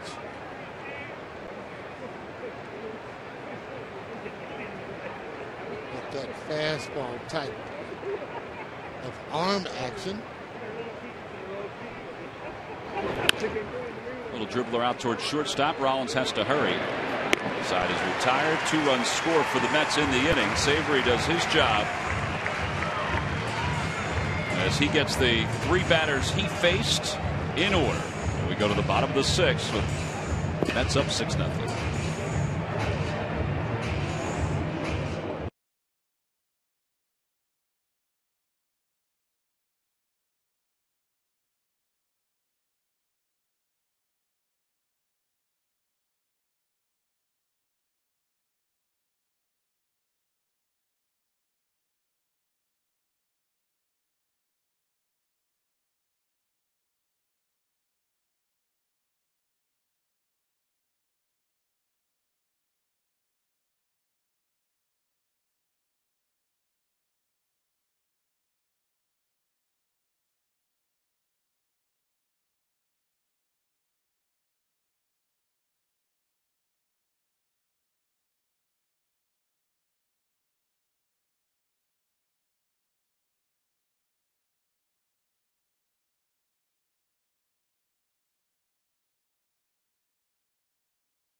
Test drive one at your Toyota dealer.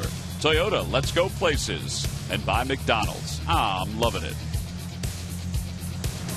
Well, the rain is falling a little harder now at Citizens Bank Park than it was earlier. Field in Culbreth was just visited by Mike Bookholder, who's the director of grounds, head groundskeeper here at Citizens Bank Park. They've taken the cover off the tarp down the left field line. Yeah, maybe that rain will cool off that Matt Harvey there. That blazing fastball that he's had so far today. Top of the order starts it off for the Phils. Rollins is 0 for 2.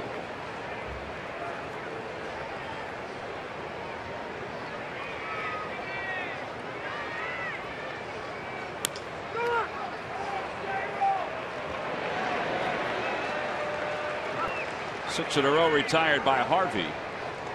And here comes Chase Utley. Utley has the last hit for the Phillies, one of just 2 given up by Harvey today.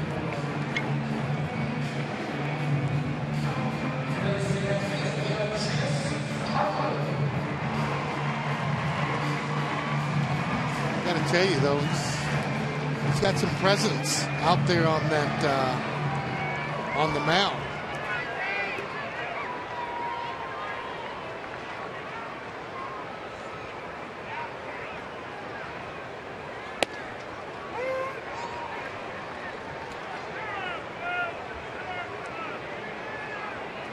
He has mixed in other pitches. Mostly, however, it's been that number one, the fastball. Been able to spot it both down and high. That's just filthy. Looks like he throws a two-seamer and four-seamer. One that would be straight and one with movement. Two-seamer would be the one that has the movement. Breaks Utley's bat and a ground ball to second. Shea's thrown out by a step. He was hustling the whole way. Always does. 2 gone now in the 6th inning.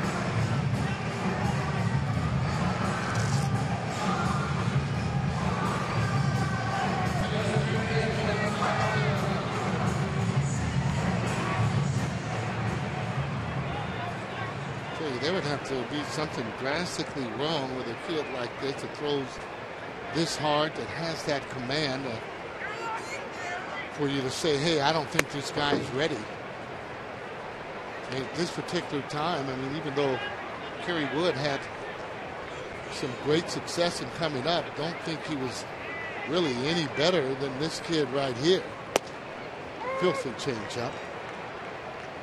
And he's just out kind of working on his pitches. Fastball here, breaking ball. In, out. Right around the plate with just about everything, too. Not nibbling at all. You're right. 1 ball, 2 strikes to Michael Young. And Michael's down on strikes. He threw him a breaking pitch. Phillies go down in order. 6 strikeouts in the game for Matt Harvey. We've completed 6 innings here in Philadelphia. The Mets are shutting out the Phillies 6-0.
Well, it's time now for your local Honda dealers game summary. One of the things about this game is you didn't want Matt Harvey to get out front too far. Well, unfortunately, that's what's happened, as he now has a 6-0 lead in this game. Joe Savory on for John Lannon, who struggled this afternoon after, well, the game kind of changed a little bit with that play in center. Yeah, he allowed the 3 runs in that inning, two unearned runs because of that play where Lagares, the center fielder for the Mets, hit a routine fly ball to center. Revere caught it, but the second base umpire DJ Rayburn said that he didn't have control as he exchanged it from glove to hand. 1 ball, 1 strike to Daniel Murphy, who was 1 for 3.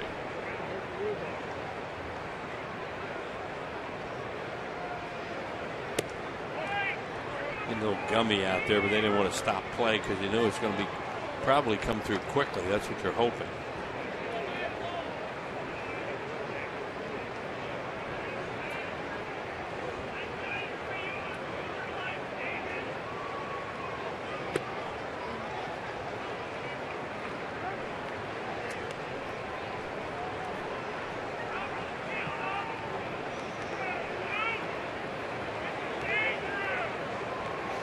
See, we're talking about, especially out in that area with that clay on that mound, that different surface. Ground ball right side. Utley to his left. 1 out here in the 7th. Time now for a Coors Light freeze cam. Here's the play we're talking about. See, Revere, he's under control. And he's got it.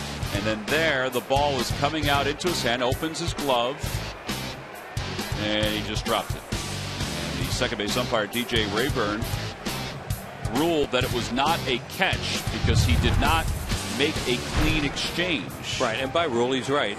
But I think that's one of those things you totally overlook it. There's nobody on base. He wasn't going to throw somewhere. There's no deception involved.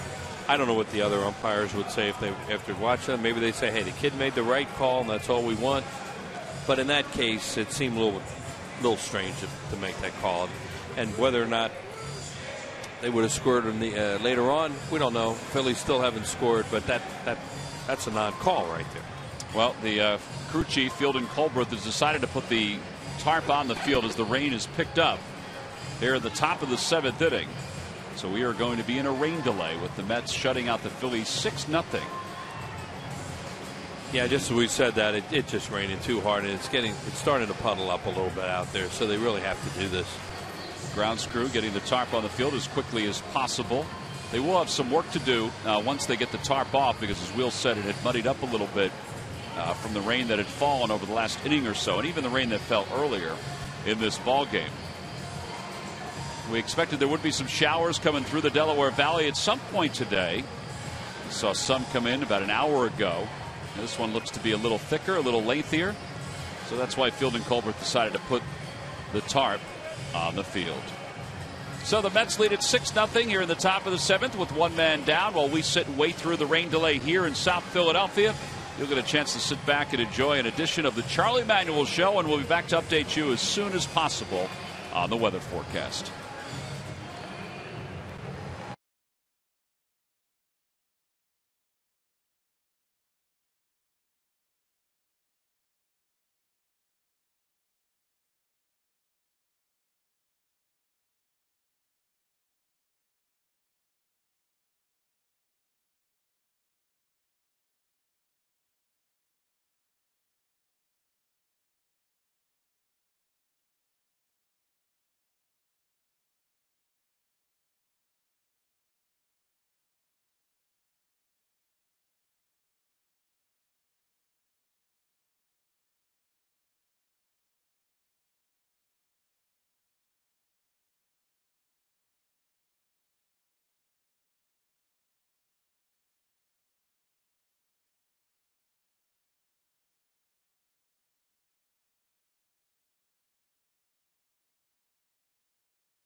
warm-up tosses. So we are just a few moments away of getting started again.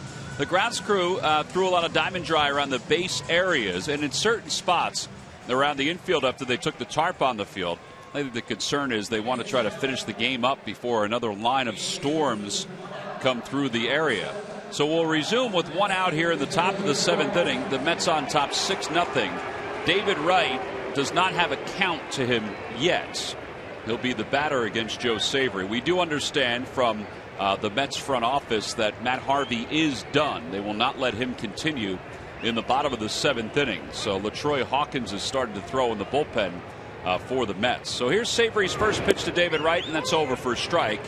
And it's 0-1. So maybe we'll have a repeat of yesterday where the Phillies starter had to go out after 6, and all of a sudden the Mets took off in the Phillies bullpen. There you go, Wheels. That's an optimistic way of looking at it. Well, yeah, probably unrealistic, but I just thought I'd throw it out there. There is Hawkins, the veteran. It was a 6-run lead. It's all lined up. 7-1. Mets tied it up at 7, and Kevin Franzen finished it off. All just set up, Tom. By the way, the rain delay was 20 minutes. You can't blame them for not bringing that kid out either. 6-0. And if anything were to happen to him, come out after a rain delay with a 6-0 lead, they would get crucified for that. Out to center field. Revere on the run. Out toward the wall, and it's off the wall, and it gets by him. David Wright is going to have his 3rd extra base hit of the day on his way to 3rd, and he'll get there standing. Well, the first time he came up today, we talked about how he just missed driving one to right field, and the difference in David right now, the way he hits the ball the other way again, the way he used to. Well, since then, he has hammered 3 balls, 2 to right center, and that ball just to the right of center field. There you see, look like a changeup down and away, and he hits it right off halfway up the wall out there in center field. He almost hit a home run the first time up, and he's flirted with him since. That'll bring Marlon Byrd up. Byrd is 0 for 2 with a sacrifice fly. Phillies will play the infield in, down 6-0 with 1 out. First pitch is low, 1-0. They want to get this run because they know what we just talked about was so important, that there has to be a 7-run lead and not 6, or the other thing will come into play.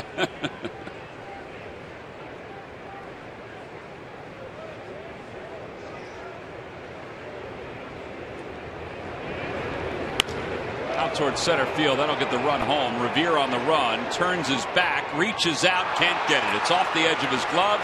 Wright will score. Byrd will get a double. 7-0. Mets on top. Yeah, that's a fly ball that has to be caught. How about all these extra base hits today that the Mets have picked up? Yeah, and that's 5 against Lannon. Right, a lot of doubles. But that ball has to be caught. He turns the wrong way. There's Marley. Hit it well. But it's before there is where the play is lost.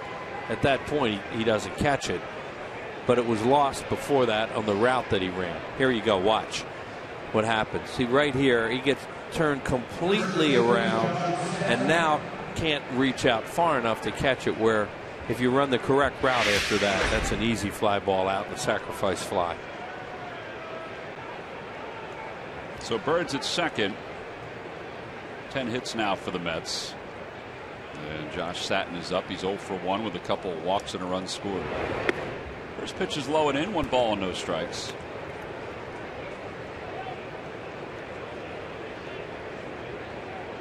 I thought Sarge brought up a good point before about, I mean, you have to be able to concentrate every minute of every game when it comes to playing in the big leagues or in the NFL or the NBA. But when you have a guy like Matt Harvey on the mound, you really got to focus, because you can't give even his offense a little bit of room.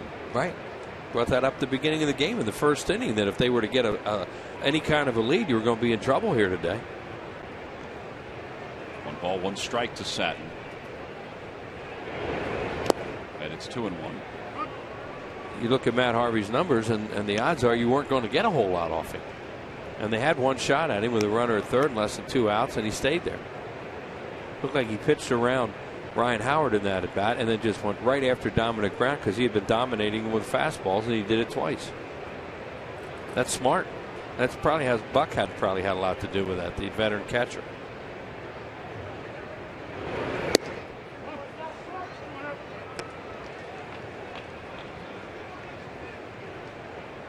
But they should really like what they're seeing is the way David Wright driving the ball the other way, because that's when he's at his best. We saw that for so many years from him, then it went away for a while, now it's back.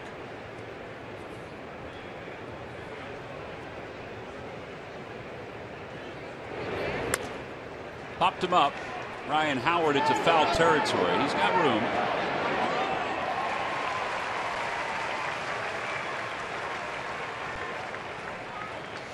These lucky fans are today's Citizens 7. They were each receive a prize pack courtesy of Citizens Bank. Citizens Bank with the most 7-day branches in the Philadelphia area. To find a branch near you, visit citizensbank.com. John Buck is 0 for 2. He walked and scored his last time. J.C. Ramirez is starting to throw in the bullpen for the Phillies. They may as well let him make his major league debut. They're short out there today anyway. It's 7-0.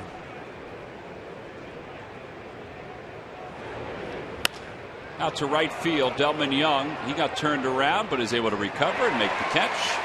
And the side is retired. But the Mets score a run on an RBI double by Marlon Byrd. Time to stretch here in Philadelphia. And the Mets on top by 7.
All right, Wheels, here's the question one more time. I hope you didn't forget about it or discard your thoughts. Who played for and managed both the Phillies and the Mets? Dallas Green. Dallas Green is the correct answer. Now, what is your story surrounding Dallas Green? Today is the anniversary, and Dee doesn't like this story that much, but, you know, he's yelled at me enough, so who cares if he yells at me again? Jimmy Pearsall hit his 100th career home run off Dallas Green on this date. I can't remember the date, 62 maybe. Anyway, and ran around the bases backwards. Jimmy Pearsall did that? And Dallas was not happy. I think Marv Thornberry had done something like that. Jimmy Pearsall did that? His 100th career home run, ran around the bases backwards. I got that from Skip Clayton. Oh, boy. So you know it's right. Oh, I know they did. I know it was Pearsall that did it because I remember when it happened. Yeah. But I didn't realize, obviously, that it was that today was the date, and I'll find out exactly. Who was Jimmy Pearsall playing for? The Mets. Oh, he was playing for the Mets. Yeah. Okay. It was at the Polo Grounds, so it had to be what 61, 2, something like that. 62 or 3, 63, something in that area. 50 years ago today, so it was 63. Wow. Here's LaTroy Hawkins, who will take over for the Mets, take over for Matt Harvey. Thank you, Skip, for that. Harvey went 6 innings, 2 hits, and Dallas, just so you know, it was Wheels that brought it up. It wasn't me. I know. He'll like I said, he yelled at me so many. What's one more thing?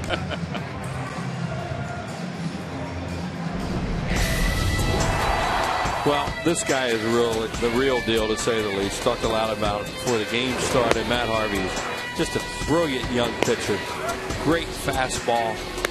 Phillies had one shot at him with a runner at third. He really mixed them up. You see, he threw a changeup there. Got Chase Utley to roll one over. Uses curveball. Left-handed hitters use a slider. The right-handed hitters uses changeup. And that fastball is somewhere between 95 to 99, and it's really got life. Yeah, and I agree with what you were saying before, that they worked around Howard in his last at bat to go after Dominic Brown and Delman Young. Howard will lead it off against the Troy Hawkins. Phillies trail at 7-0 as we go to the bottom of the 7th. Howard is 1 for 1, as you just saw.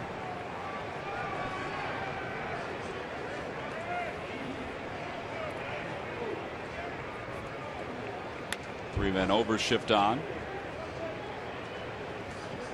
Quintanilla is really deep in shallow center field. He's the shortstop. He's maybe a half step deeper than DJ Rayburn, the second base umpire.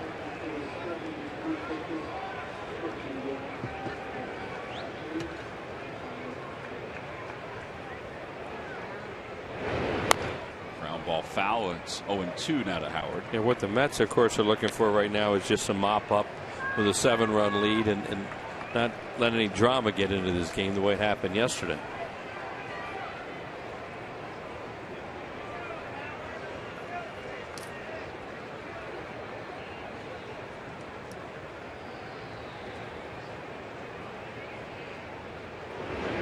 Howard's down on strikes, a breaking ball. And one gone here in the 7th.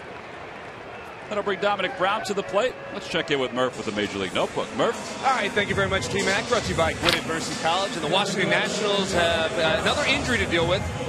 Starter Dan Harron is headed to the disabled list. Harron allowed 6 runs on 7 hits in 3 1/3 innings yesterday, his worst outing as a National. Today, GM Mike Rizzo said he is dealing with back and hip issues and is headed to the 15-day disabled list. And guys, how about the Toronto Blue Jays and how hot they are right now? Last night, a late inning home run by Jose Bautista got them their 10th win in a row, and today, pounding the Orioles again. That game is a final 13-5, so 11 wins in a row for the Toronto Blue Jays. They are rolling right now. They are out of the cellar in the American League East and working their way up the standings. And Josh Johnson got his first win of the season this year for the Blue Jays as well, guys. Well, the way he threw in spring training, I thought he was in store for an outstanding season for the Blue Jays. Read something about him the other day that lately he's been pitching really well but hasn't been able to win a game.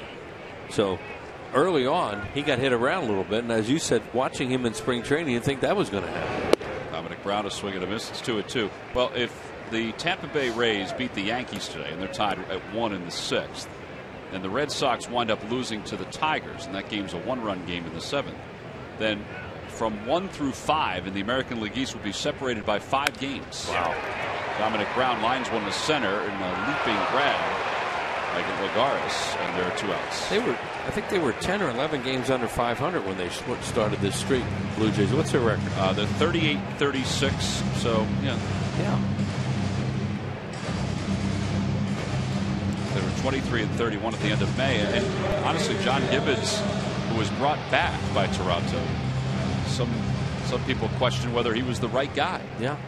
So it got even worse for them. 23-31, and now they've gone on this run to get a couple over. That's amazing. Well, they were a team that a lot of people thought had a chance to win the division this year. Delman Young grounds it to shortstop, and an easy inning for the Troy Hawkins. He throws just 9 pitches, retires the Phillies in order here in the bottom of the 7th. We go to the 8th inning in South Philadelphia. It's the Mets 7 and the Phillies nothing.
ChevroletChevyDealer.com. And by Xfinity, the official HD triple play provider of your Phillies.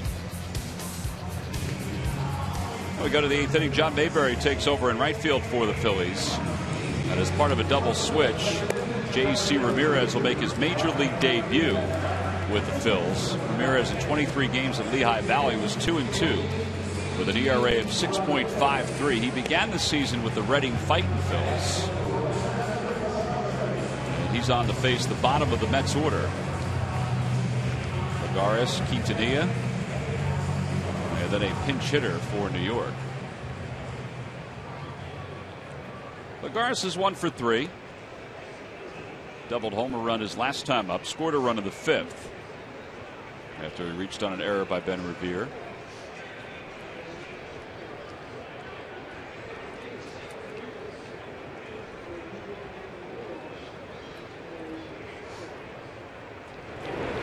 And Ramirez's first pitch is up and in. It's 1 ball and no strikes. J.C. Ramirez was acquired by the Phillies from the Seattle Mariners in the Cliff Lee deal several years ago. Well, he's a big arm guy. He's a mid-90s fastball. We've seen him in spring training a few times. The problem always was that he would get wild, or he'd throw that ball right down the middle and get hurt, even in exhibition games. He's got a way above average stuff, though, if he could ever harness it.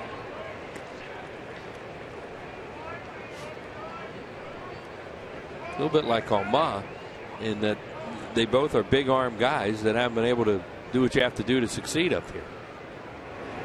And this is his first shot at it. There you go, 97 miles an hour, and he gets a strikeout to begin his major league career. You know, all fastballs, and threw it right by Lagares there. Tom said 97. That probably was out of the zone, but he got ahead of him and threw it by him. They're going to throw that ball out since it is his first big league strikeout. Now Quintanilla, who is 0 for 2 with a sac fly. Kirk Neuenhuis has come out of the on-deck circle for the Mets. Mike Adams has that baseball. First pitch is on the outside corner. It's 0-1. J.C. Ramirez, for most of his minor league career, was a starting pitcher up until last year, where the Phillies converted him to being a reliever.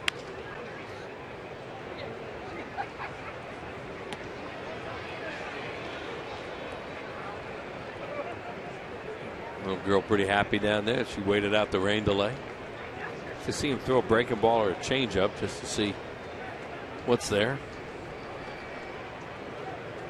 Another fastball.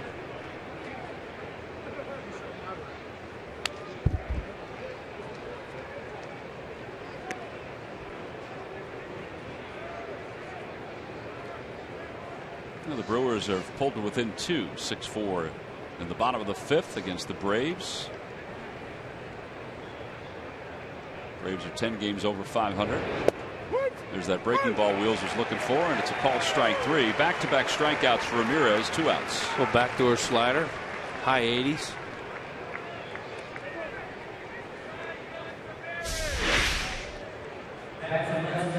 Huge setup away. That pitch was probably outside, but it's a nice strikeout to get. Or, excuse me, Humberto Quintero catching today.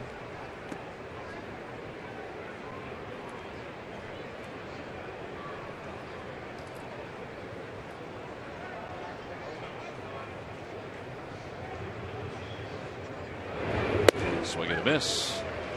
And it's 0-1 to Neuenhuis with 2 outs here in the 8th.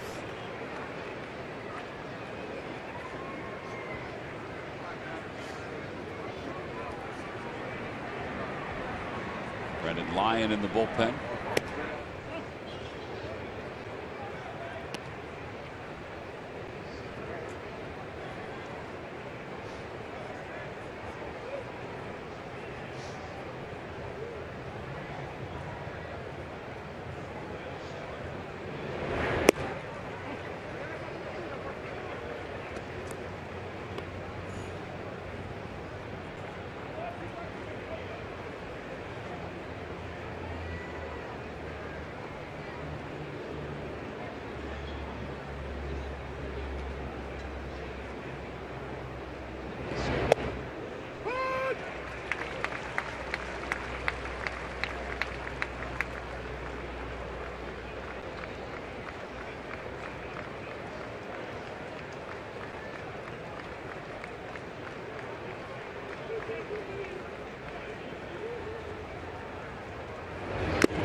And a foul tip. He just struck out the side. That is a pretty impressive major league debut for J.C. Ramirez. One he'll always remember. 1, 2, 3 go the Mets here in the top of the 8th inning. Lagares was the first one. He was able to get him with a fastball. Then he came back to Quintanilla, and he backdoored hn. And finally, he got Neuenhuis on just another straight fastball. We go to the bottom of the 8th.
Heroes.com and vote for one of 3 veteran finalists who will represent the Phillies and be recognized at the 2013 All-Star Game, July 16th on Fox. Oh, good for J.C. Ramirez. You know, the Phillies had high aspirations for him when they acquired J.C. Ramirez from the Seattle Mariners, and who knows what, where his path will lead him. But he came out throwing some darts in that 8th inning against the Mets. Yeah, it was great for him to come out there, get his feet wet anyway because it's wet out there. But that expression applies. Get into a major league game, get it done. What does it mean? We'll see, because it scores 7-0 right now, and that's one of those things where you go, all right, that was really great to watch. A lot of fastballs, one slider, and a backup slider that he got, or a backdoor slider he got a strikeout on. When you see an arm like that, you want to get him into a bigger spot in the game and then see how a guy reacts in a pressure situation. But that was a perfect time to get a guy into a game for his first time when there's no pressure on it. And he's probably done, even though Mayberry was brought in as part of a double switch because Diekman's warming up in the pen. Brandon Lyon is on for the Mets, and it's 1-1 to Revere.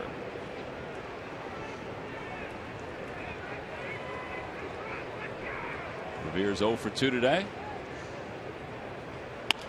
And a line drive caught by Satin. One away here in the 8th. Those are going up and down in order quite a bit today. They have the double back in the 4th inning, and then their only other base runner is a walk. And that was really a pitch around, it looked like. Yeah, they got the single by Howard in the 2nd. But as Wheels mentioned, they're going down in order in rapid fashion. 5 times already today. And here comes Quintero with 1 out.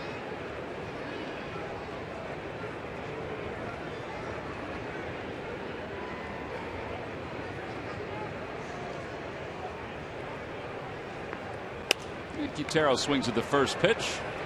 Marlon Byrd comes running in, calls off Murphy. Now there are 2 outs.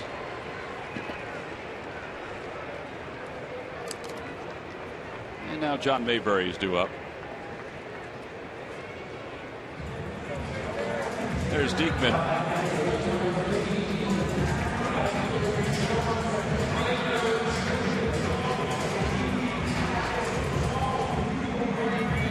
Mayberry up for the first time. He's a .252 hitter with 5 home runs, 18 runs batted in.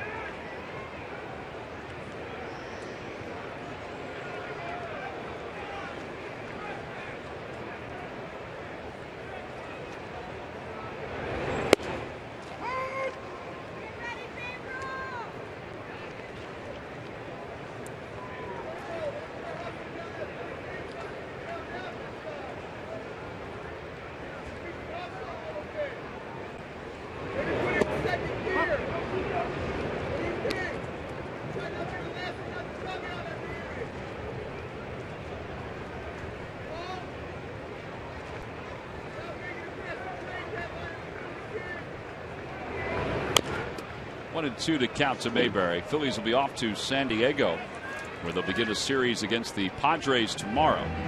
Cliff Lee against Eric Stoltz. Two lefties going at it. Cliff is looking for his 10th win of the season before the midway point of the season.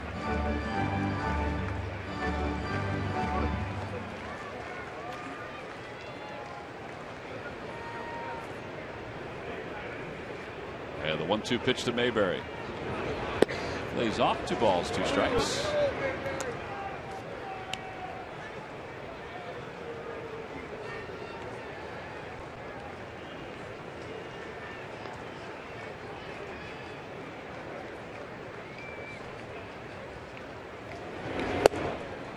And Mayberry's down swinging. The Phillies are retired in order here in the 8th. So they're retired in order for the 4th consecutive inning. We go to the 9th. And the Phillies down by 7.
At the ballpark, compliments of Mama Lucia's Meatballs. It features food and drink specials, as well as plenty of surprises for the ladies coming to the yard.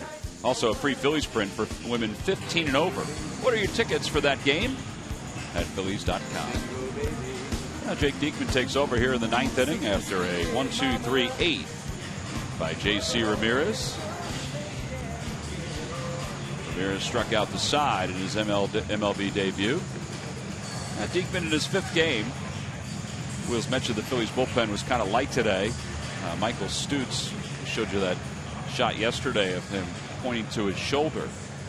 Was most likely unavailable for today because of that shoulder. After John Ladden went 5+, Joe Savory went 2 innings, allowed 1 run.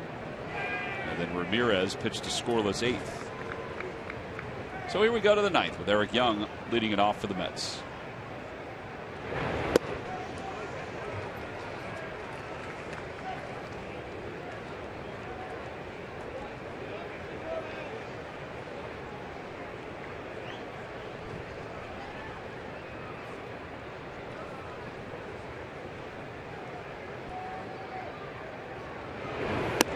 Up and away, 1-1.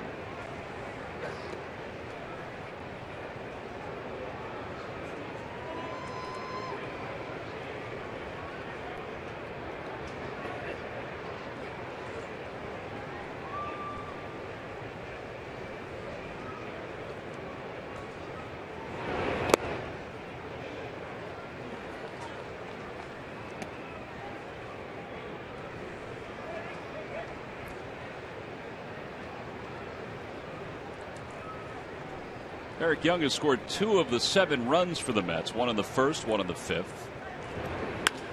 And out towards center field, here comes Ben Revere. He's there.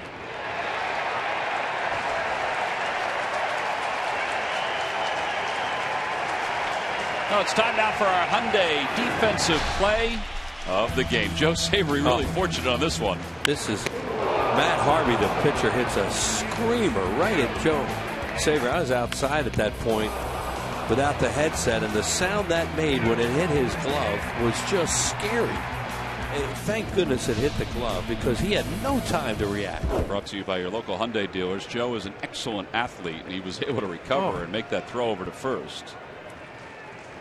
Here's Murphy, who takes outside and low. It's 1-0.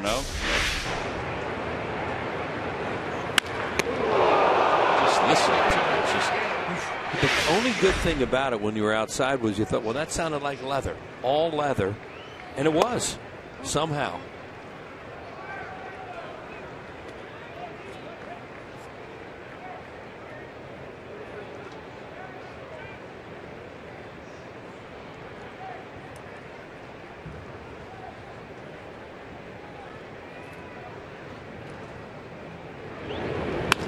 Out toward left field, Dominic Brown had it played perfectly for the second out.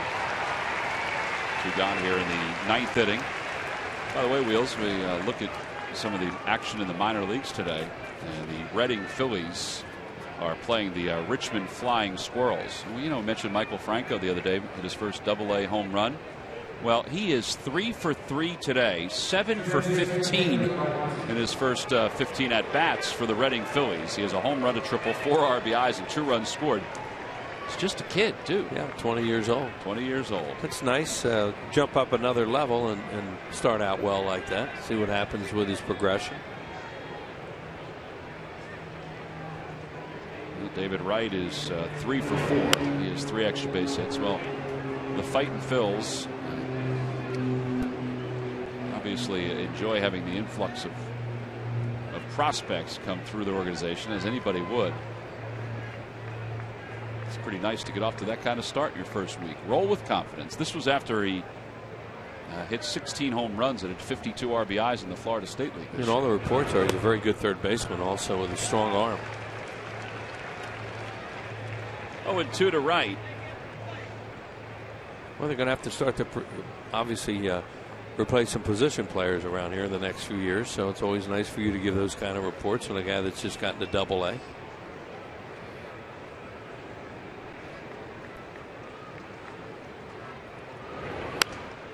Boy, is he waiting well and staying in. Of course, this is a left-hander pitching, and you're going to stay in better against a left-hander no matter what.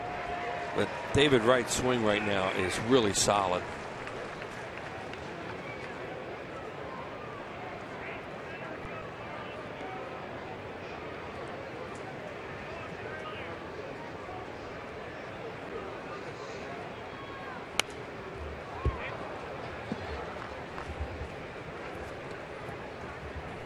His 2 doubles today give him 15 on the year. The triple gives him 5. So he has 31 extra base hits.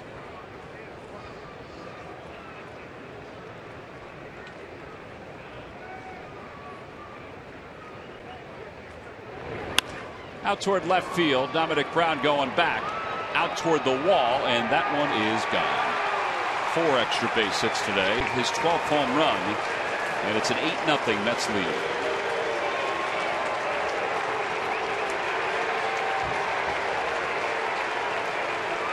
It looked like he just golfed that ball right on out of here. That's what happens when you can hit a low ball. And watching Quintero before it, he was imploring Diekman to get the ball down. See him see him tapping the ground with a glove, and he got it down. He got it way out over the plate. And what you're looking at right now is a very hot hitter that can do something like that. That was like an old Mike Schmidt swing, the old one-handed home run, the way he used to hit him to left field, just like that.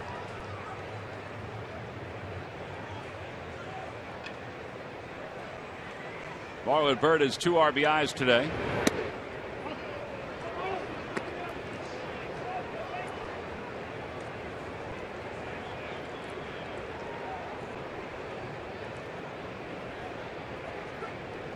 David Wright's their big time guy. He has games like this. that win. They've been winning quite a bit lately too, and no coincidence that he has been red hot while they've been winning.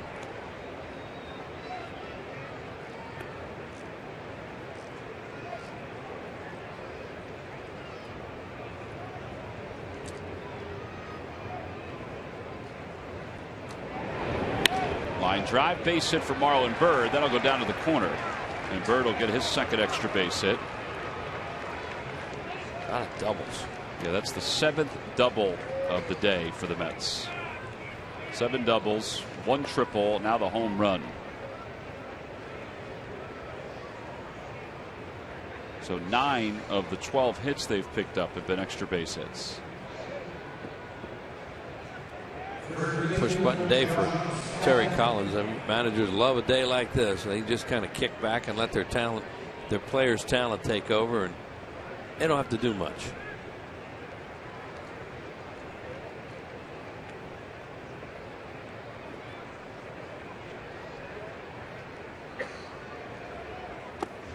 In the dirt, 1-0 to Satin.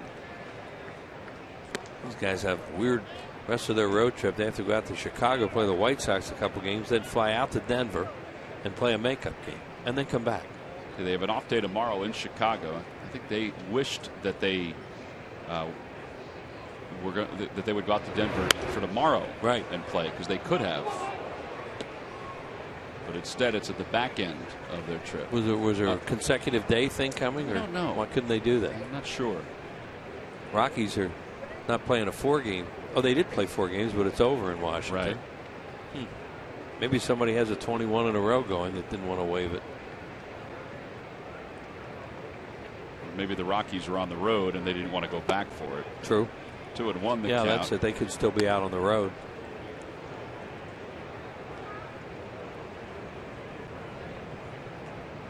Marlon Byrd's at second. That is tough to have to do that and then go to Den and then come back. And they have to go back out to Minnesota for a game too that they lost early in the year to snow.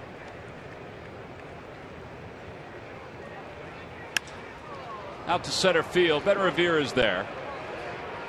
And he just waits and puts it away, and the side is retired. A run on the home run by David Wright. We go to the bottom of the ninth.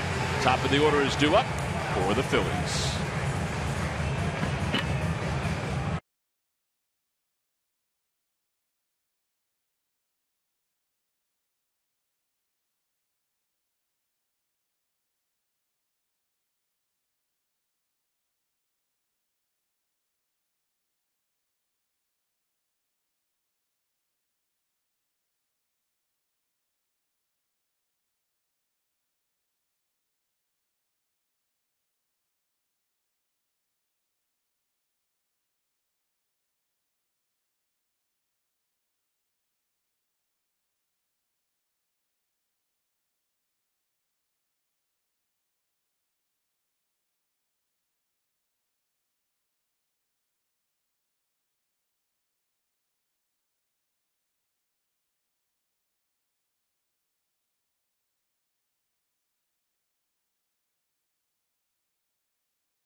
Bo and Mike Missinelli give their expert take on today's ball game between the Mets and the Phillies, plus a breakdown of all things happening in the world of Phillies baseball. That's next to the Phillies postgame show, live from Sugar House Casino. Oh, we go to the bottom of the ninth inning. The Phillies trail at 8-0. Jimmy Rollins will lead it off. Rollins is 0 for 3 in this game.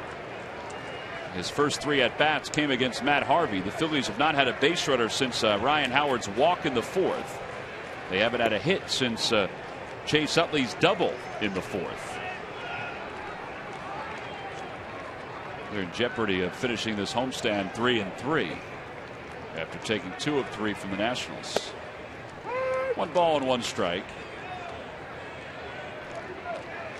Rich Doobie and Jake Diekman going over some things about the top of the 9th. Diekman, go back in some of the outings he's had. He's gotten the first 2 guys out in an inning and then gotten hurt all of a sudden with 2 outs. That's a fair ball off the bag. Satin will give way to Murphy, who tracks it down, and Rollins is aboard to start the 9th. First hit since the 4th.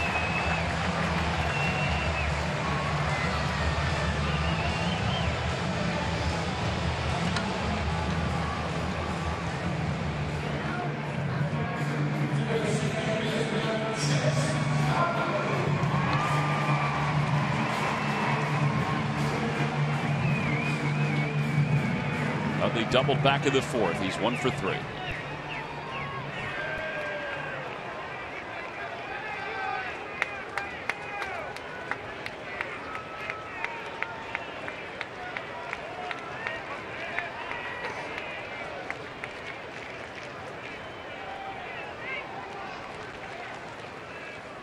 And it's 0-1 to Chase. Rockies' lead over the Nationals is down to 1. Dyer has 4 RBIs for the Rockies in that game. That one's in the top of the 9th. That was 7-0, right? 1 point? Yeah.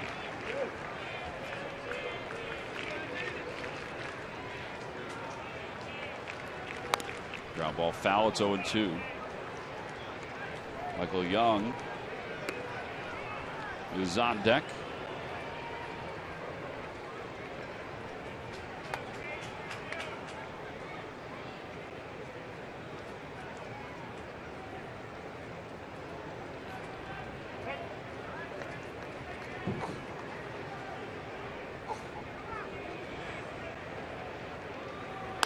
Ground ball softly hit to second. Murphy has it. He'll track down Rollins. Throws to first for 1. Now they've got Rollins in a rundown. And there's the second out. So it is a double play. 4-3-6-4. Yeah, Jimmy Rollins did his best in that one. Didn't run right into an automatic double play. You try to do that. See if maybe you can get in a rundown. But he wasn't very deep in the base path by the time they threw over to first base, and then they get him. See what he does here. This is the right way to do it. You can't run out of the baseline. Now you hope that, well, maybe you'll just throw to second and get the force with an 8-run lead. But he didn't do it. And it was Satin on the back end, not Murphy. Michael Young lines one to center field, and that's going to drop for a base hit. So he's aboard with 2 outs here in the 9th.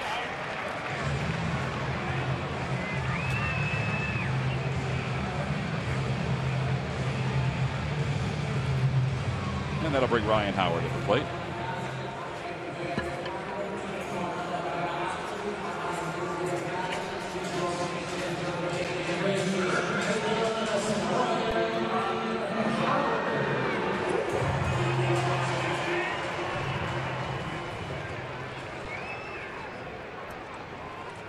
Ryan Howard is 1 for 2. Single to the second, walked in the 4th, struck out here in the 7th, struck out back at the 7th inning, excuse me.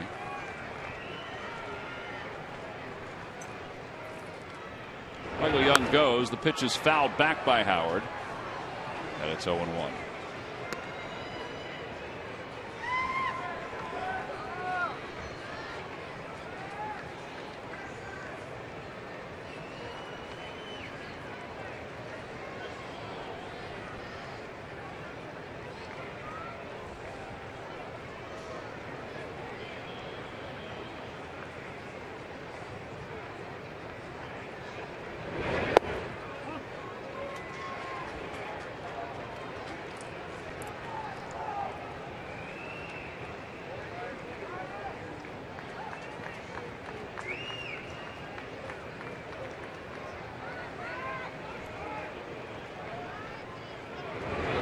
Young goes, no throw. He's at second now with the count 1-2.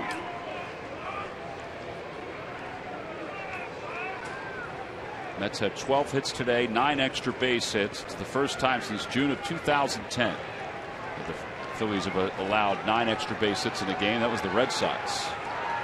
And the 1-2 pitch coming to Ryan Howard.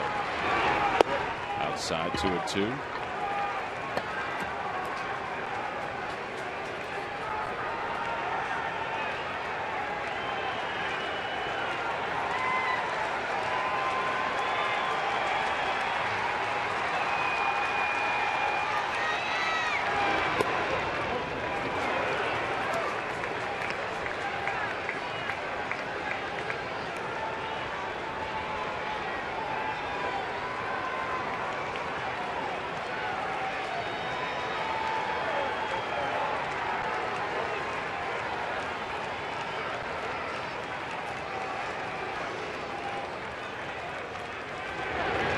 Swing and a miss, and the ball game is over. A strikeout of Ryan Howard wraps up a shutout for the New York Mets as they win it 8-0. They take 2 of 3 from the Phillies, and that brings to a close this 6-game homestand. Well, this was a tough series to swallow for the Phillies.